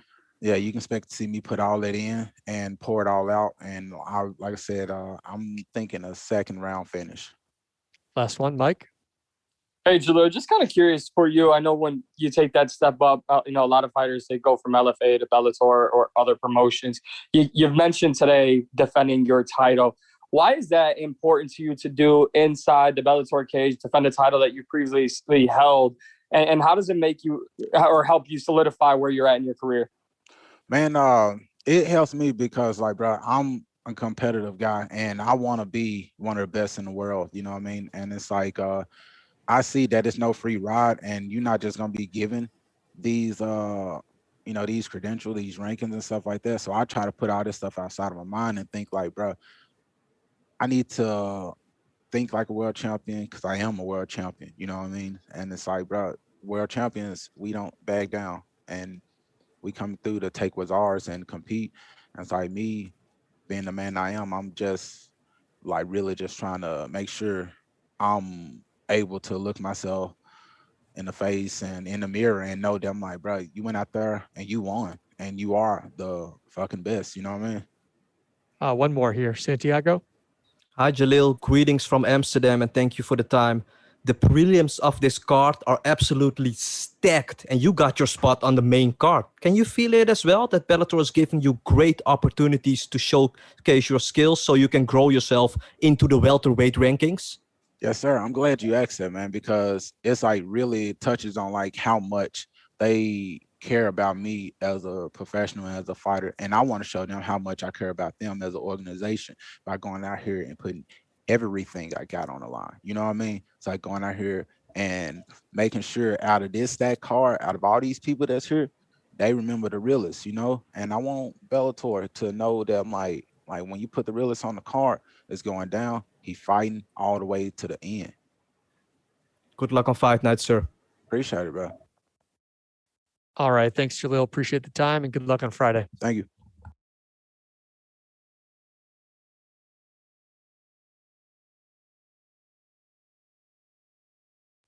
Next up is Darrion Caldwell.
We are now being joined by Darrion Caldwell. Once again, we'll begin with a few questions from the media. Gabriel, your line is now live. Hey, Darrion, it's good to see you again. What's up? My question, you're coming back to the bantamweight division. You've gotten to see now, Juan Archuleta win the belt, and then now recently Sergio Pettis. Because you left, how much were you watching these guys prior to making the move back down? I've always just kept my eye on these guys since Sergio came into the division. Obviously, when Juan came in, I was the champion, so I knew he had his eyes on me. He was working his way up, but when an opportunity presented itself for me to jump into the tournament last year, right before I lost my belt, I was kind of bittersweet because I wanted to, redeem myself there, but different call was called, and I had made a sacrifice to jump in that tournament, and so for me, I've always considered myself the best guy at bantamweight, regardless of what was going on down there. It was just duty called me at 145, and I just happened to be world class 45er as well, and so I think guys could consider me a 45er when really, I'm a 45er, but definitely the 135-pound king. Physically, how do you feel coming back down to 35 after, you haven't had to cut that extra weight in a while and your training's been different for 45? I mean, it definitely lifted a lot of weight off my shoulders, not having to focus on weight. But more than anything, it's not really about the weight, I just had to, I stepped away. We were able to fill out the division, when I was there. It was, I was winning, I was defending my title, in a minute and 15 seconds, blowing through guys. So now that we have a bunch of guys down there that are, real names, they're real studs down there, and can't, I'm being, if we're being 100% honest, with a pool like Horiguchi and the champion Archuleta or the former champ Archuleta and the now champion Pettis, those are real studs. So for me to be at 45 and for that field to get filled out like it did, it just puts things in perspective. I'm ready to go back down and clean house again. Jim Barcelona with Miami Herald. Curious for you, how did training go for this one? Did you, because of that, in your answer, your last question, did you train with anyone differently for this one to get ready for it? Yeah, I changed gyms, completely moved my life to Southern Florida. I'm out in Deerfields at Sanford MMA, training under Henry Hoof, Greg Jones, Jason Strout, just to name a few. We have tons of world-class coaches, world-class athletes, a world-class facility. I always say, since I got there, I come from, Division I sports, where the training facilities are world class. You can go get an ice bath after practice, and for a while in my last 10 years in MMA, it was real hard to find that. You had to go to a different facility just to get some maintenance work. So to be able to have everything under one gym, be able to get treatment and get nutritionists and get meals all under the same roof that you're training, strength and conditioning. It just makes everything a lot easier. So the move down to Florida was smooth. And in the follow-up to that, because Sanford MMA is a one-stop shop, it's a beautiful facility down there, and what they're doing, just everything like you said, you're able to do at one place. What has the transition been like in the sense of just world-class trainers, world-class fighters? Greg Jones, unbelievable wrestling background, and Henry Hoof, a lot of people obviously know Henry's background and what he's been able to do. For you in making that transition, what was the decision-making process for you? Has it been an easy transition for you? Well, I don't think. I think that that transition stage is always rough, but it was easier because of the guys that were put in my corner, the people around me. They make it smooth, So I didn't even realize I was in the transition phase. I just happened to move and I jumped right on. I hit the ground running. I start training, train hard, been training hard, and it's easy to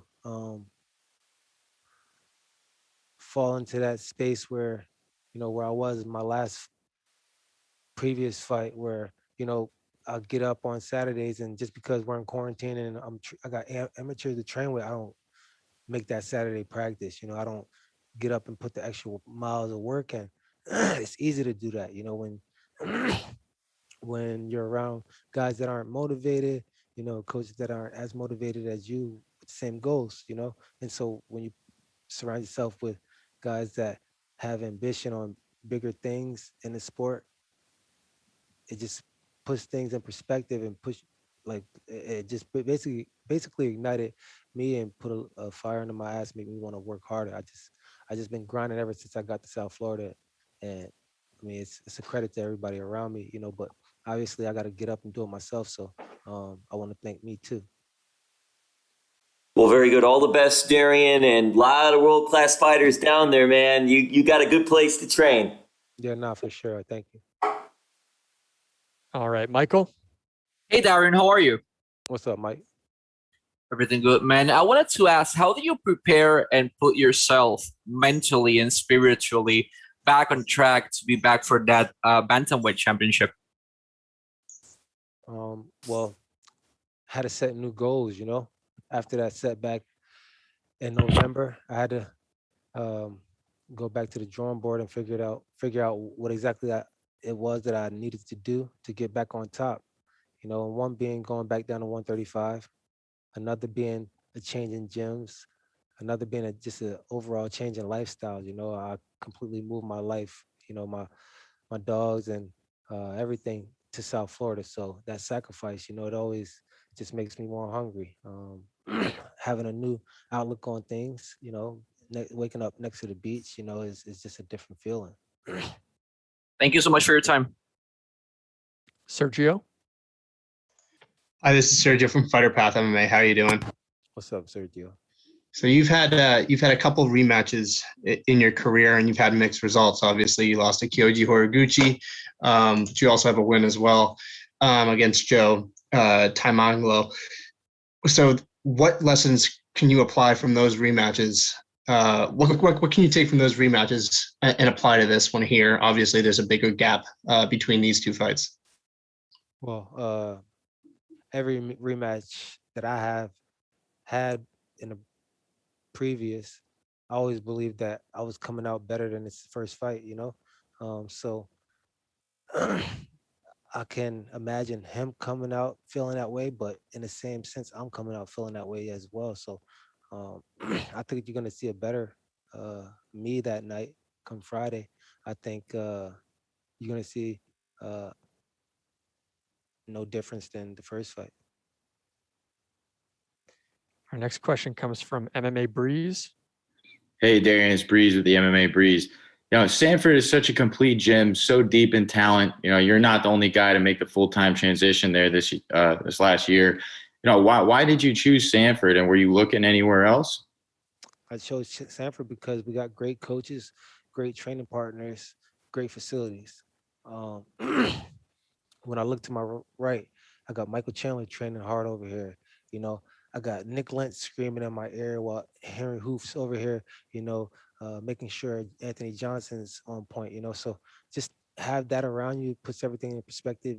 You can't dog anything, you got real dogs in the room, you got real killers. And, if you want to stand out, you have to be a killer yourself. You got to be a real dog yourself. And so my goal is always been, wherever I go, is to stand out. And so I'm here at Sanford. I want to bring a belt back to the gym, and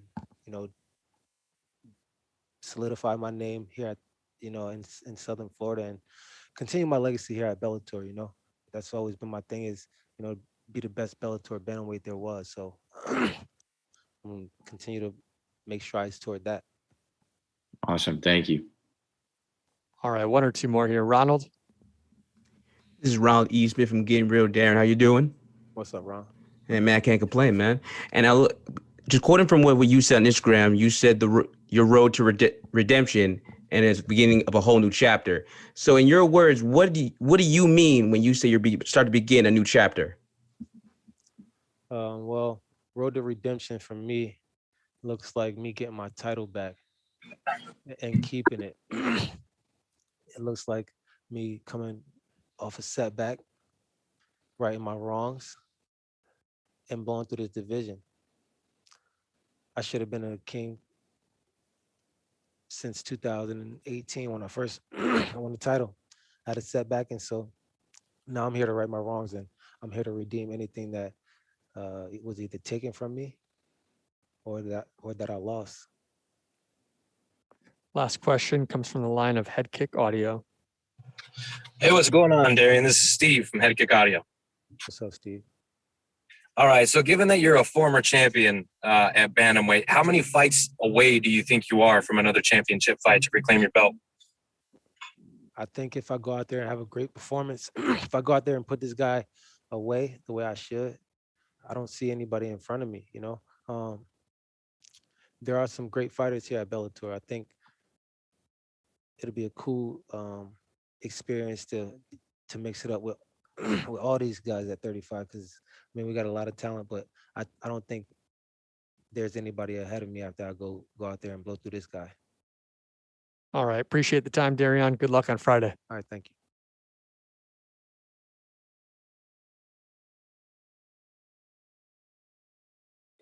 Next up, we have Austin Vanderford.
All right. We are now being joined by Austin Vanderford. We'll begin with a few questions from our media. Mike, your line is now live. Hey, Austin. Earlier, Fabian was kind of talking about, if there's problems on the feet, you're going to resort to wrestling. You're going to be shooting for takedowns, all throughout the fight. I'm just curious, you've dealt with so much doubt and people overlooking you throughout your career. How do you just block all that out and try to prove him and everyone else wrong? I think just being confident in myself and, my coaches and my teammates and all that. He can think what he wants and say what he wants, but I know what I'm going to bring to the table and I know what I'm going to go out there and do. So, it's going to play out Friday and he'll get to see it. To that point, when you're coming in this fight, and their Bellator ranking system is involved, and I think it's a question a lot of fighters are being asked here in Bellator. How do you feel about the ranking system, and how do you feel it establishes you inside the division? I think the ranking system's good. I think it's an important part of the promotion. I think they'll sort themselves out, in the next year. And I think as guys, the more fights that happen, the more they'll start to sort themselves out. And of course, you can move guys up and down and do whatever. But it's a good baseline to start at. And I think it's important. I think it's good. Santiago. Hi, Austin. Greetings from Amsterdam, and thank you for the time. Awesome. ATT, yeah. Thank you. ATT is making big time noise in Bellator. I mean, Roman Faraldo and Johnny Eblen had spectacular first round KO wins. Also, Cody Law, Dalton Rasta have already picked up wins in 2021. Can you feel this in the gym as well, Austin? That the confidence level is extremely high and that everybody is working hard towards winning fights?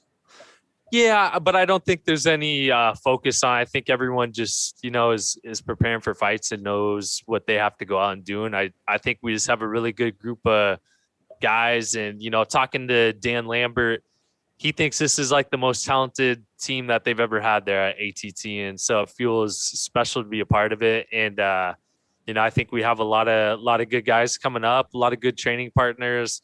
The coaches are all amazing. And I think we just kind of feed off of each other in the training.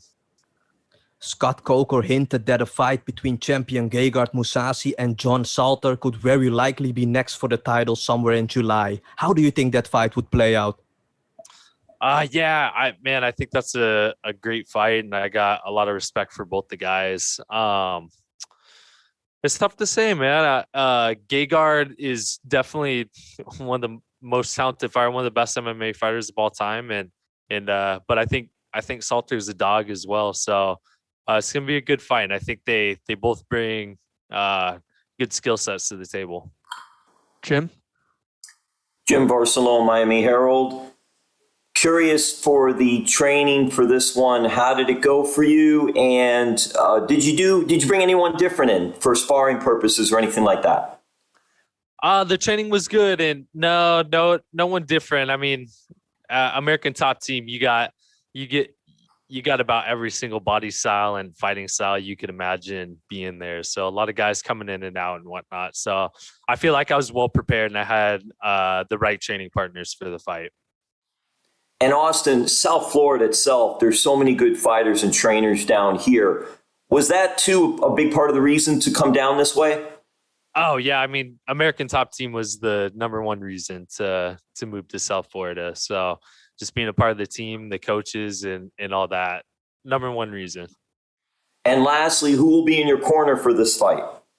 My wife Paige, my coach Pahumpa, and my other coach Anderson. All right, Mason.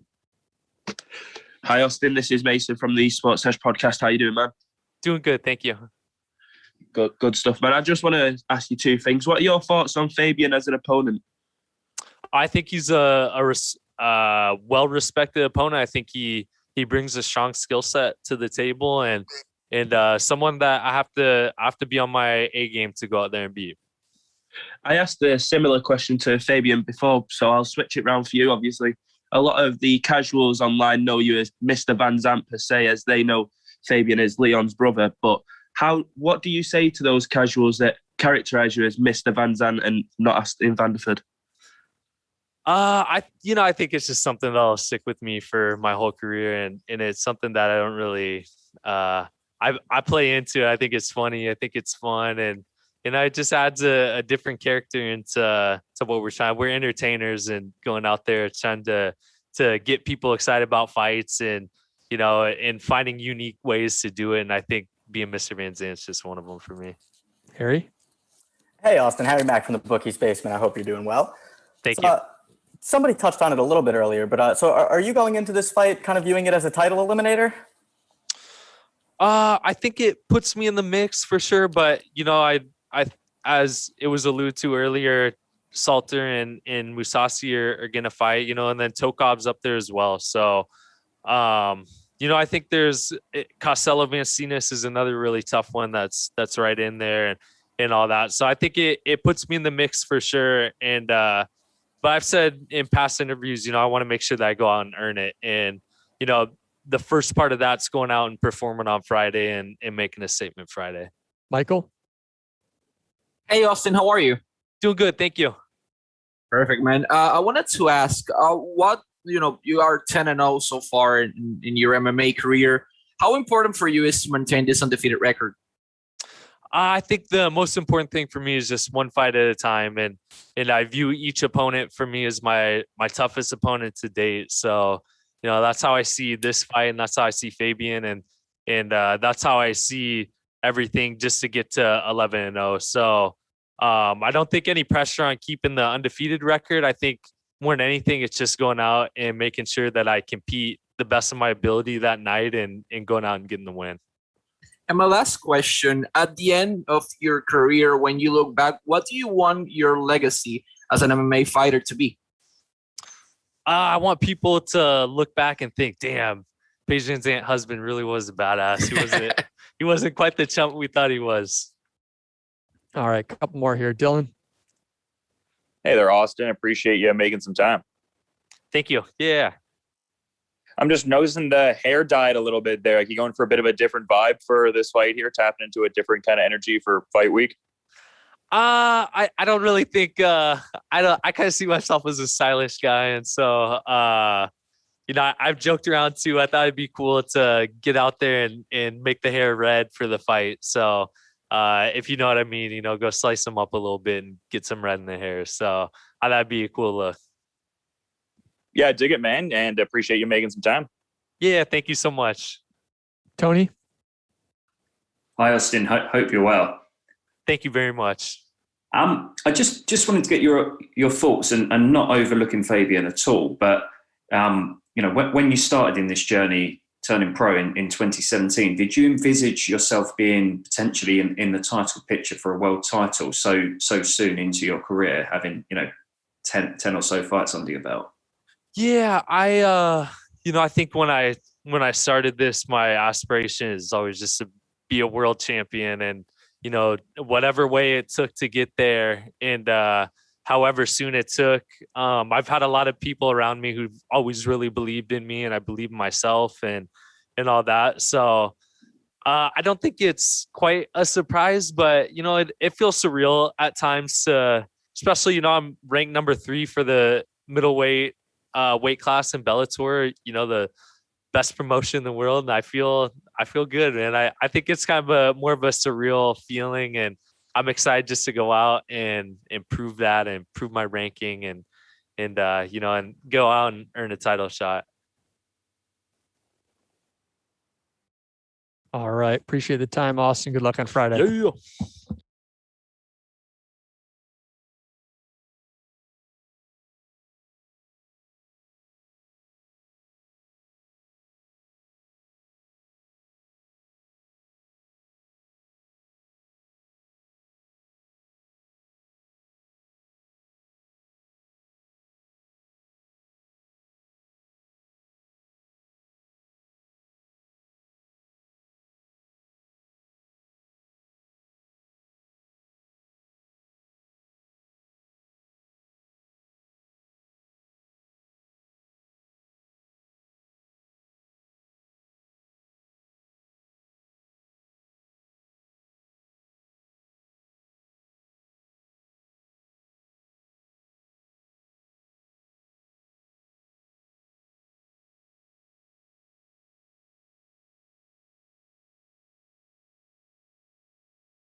All right, we are now being joined by Cris Cyborg.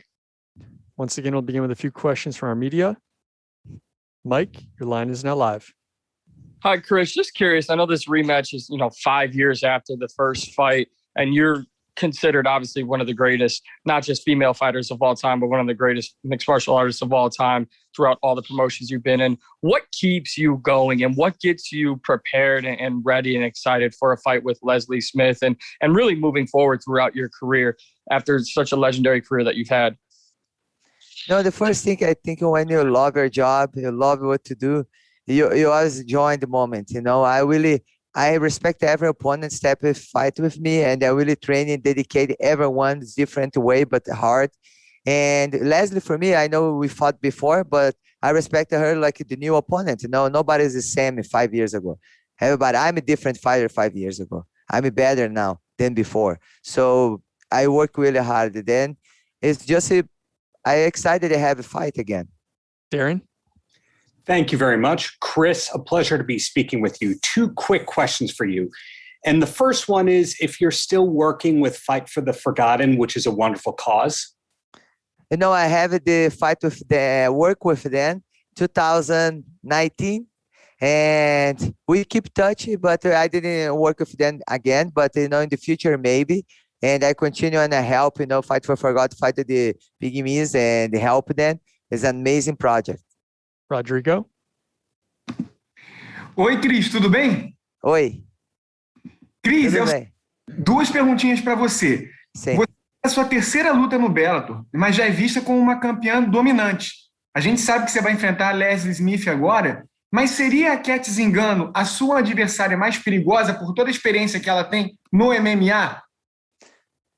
Eu acredito que toda pessoa que esteja preparada para lutar comigo, que está disputando o cinturão, seja uma adversária perigosa, né? O meu foco principalmente agora é a Leslie, mas no futuro aí a Cat Zingano eu sei que ela está indo bem, não está ganhando as lutas, e em breve aí estará acontecendo essa luta, mas acho que cada uma ali tem o seu talento diferente e seu perigo diferente dentro do octágono. Sim, a última pergunta, Cris. Muito tem se falado sobre a Kayla Harrison, né? Ela fala que deseja fazer grandes lutas, até disse que pediu, para o PFL te assinar quando você estava livre no mercado.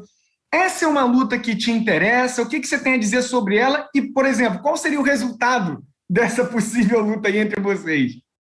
Então, na verdade, eu acredito, é lógico, a maioria das pessoas querem lutar comigo, né? Então, acho que é uma coisa que todo mundo que está começando a lutar, eu acho que é um dos nomes aí que aparece aí, as pessoas que estão ali no topo ali.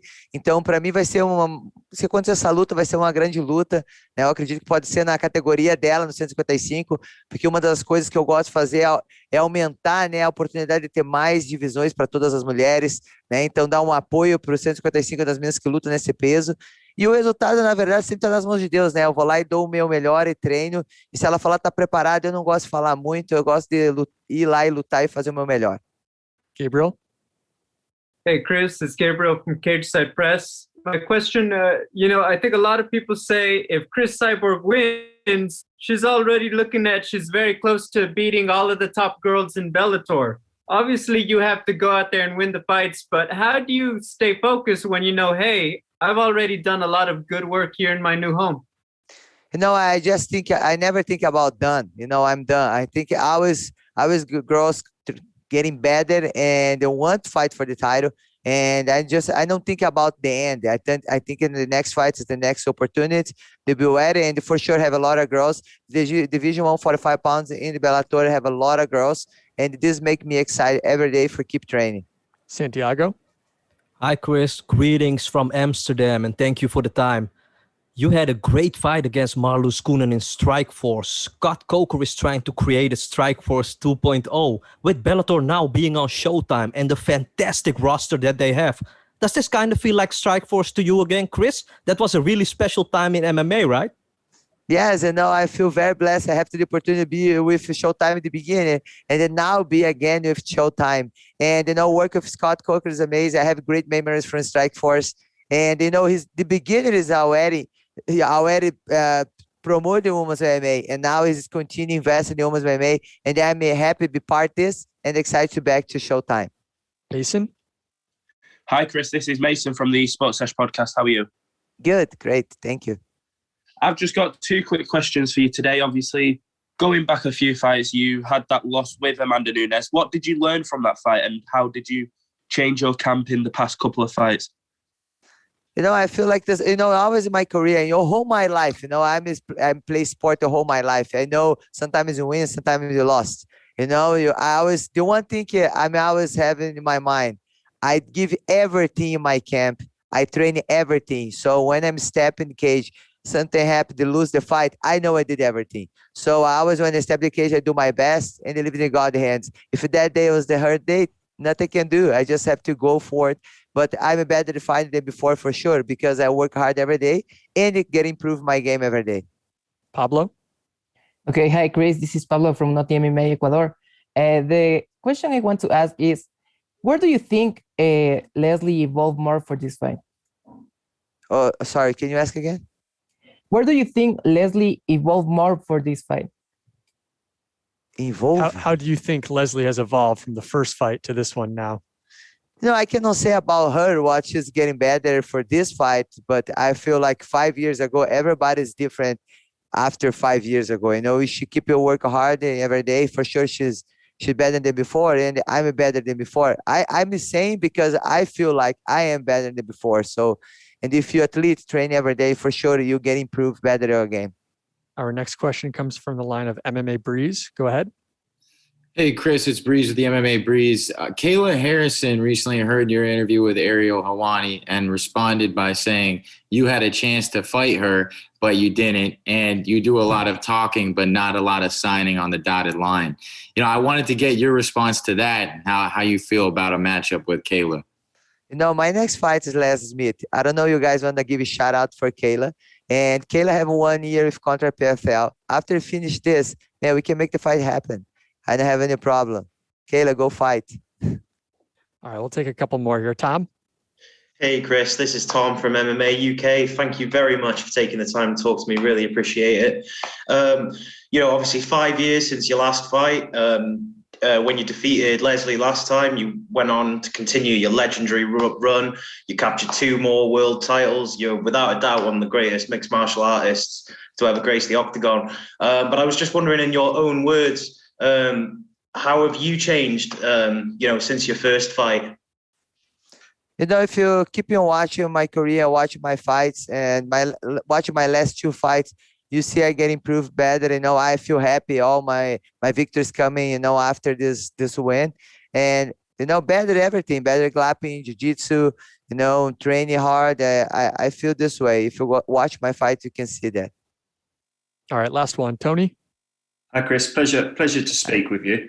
Bellator announced earlier today that they're going back to having fans in the arena. I just wanted to get your thoughts on fighting in front of no fans and how that whole preparation is, whether it's any different at all from a fighter's perspective. The beginning, the first fight I did with Arlene Blanco with no crowd, I was thinking it's going to be a little different. But, I was different, but, I always feel like I know it's gonna be a lot, no noisy, gonna be weird. But, it's nice. You can hear clear your corner. It's nice, but it's not in the same energy when you have all the crowd around you. It's amazing. This is the opportunity to give the love for the fans. And I'm really happy the next event is going to be with a little crowd. Thanks for the time, Chris. Good luck on Friday. Thank you.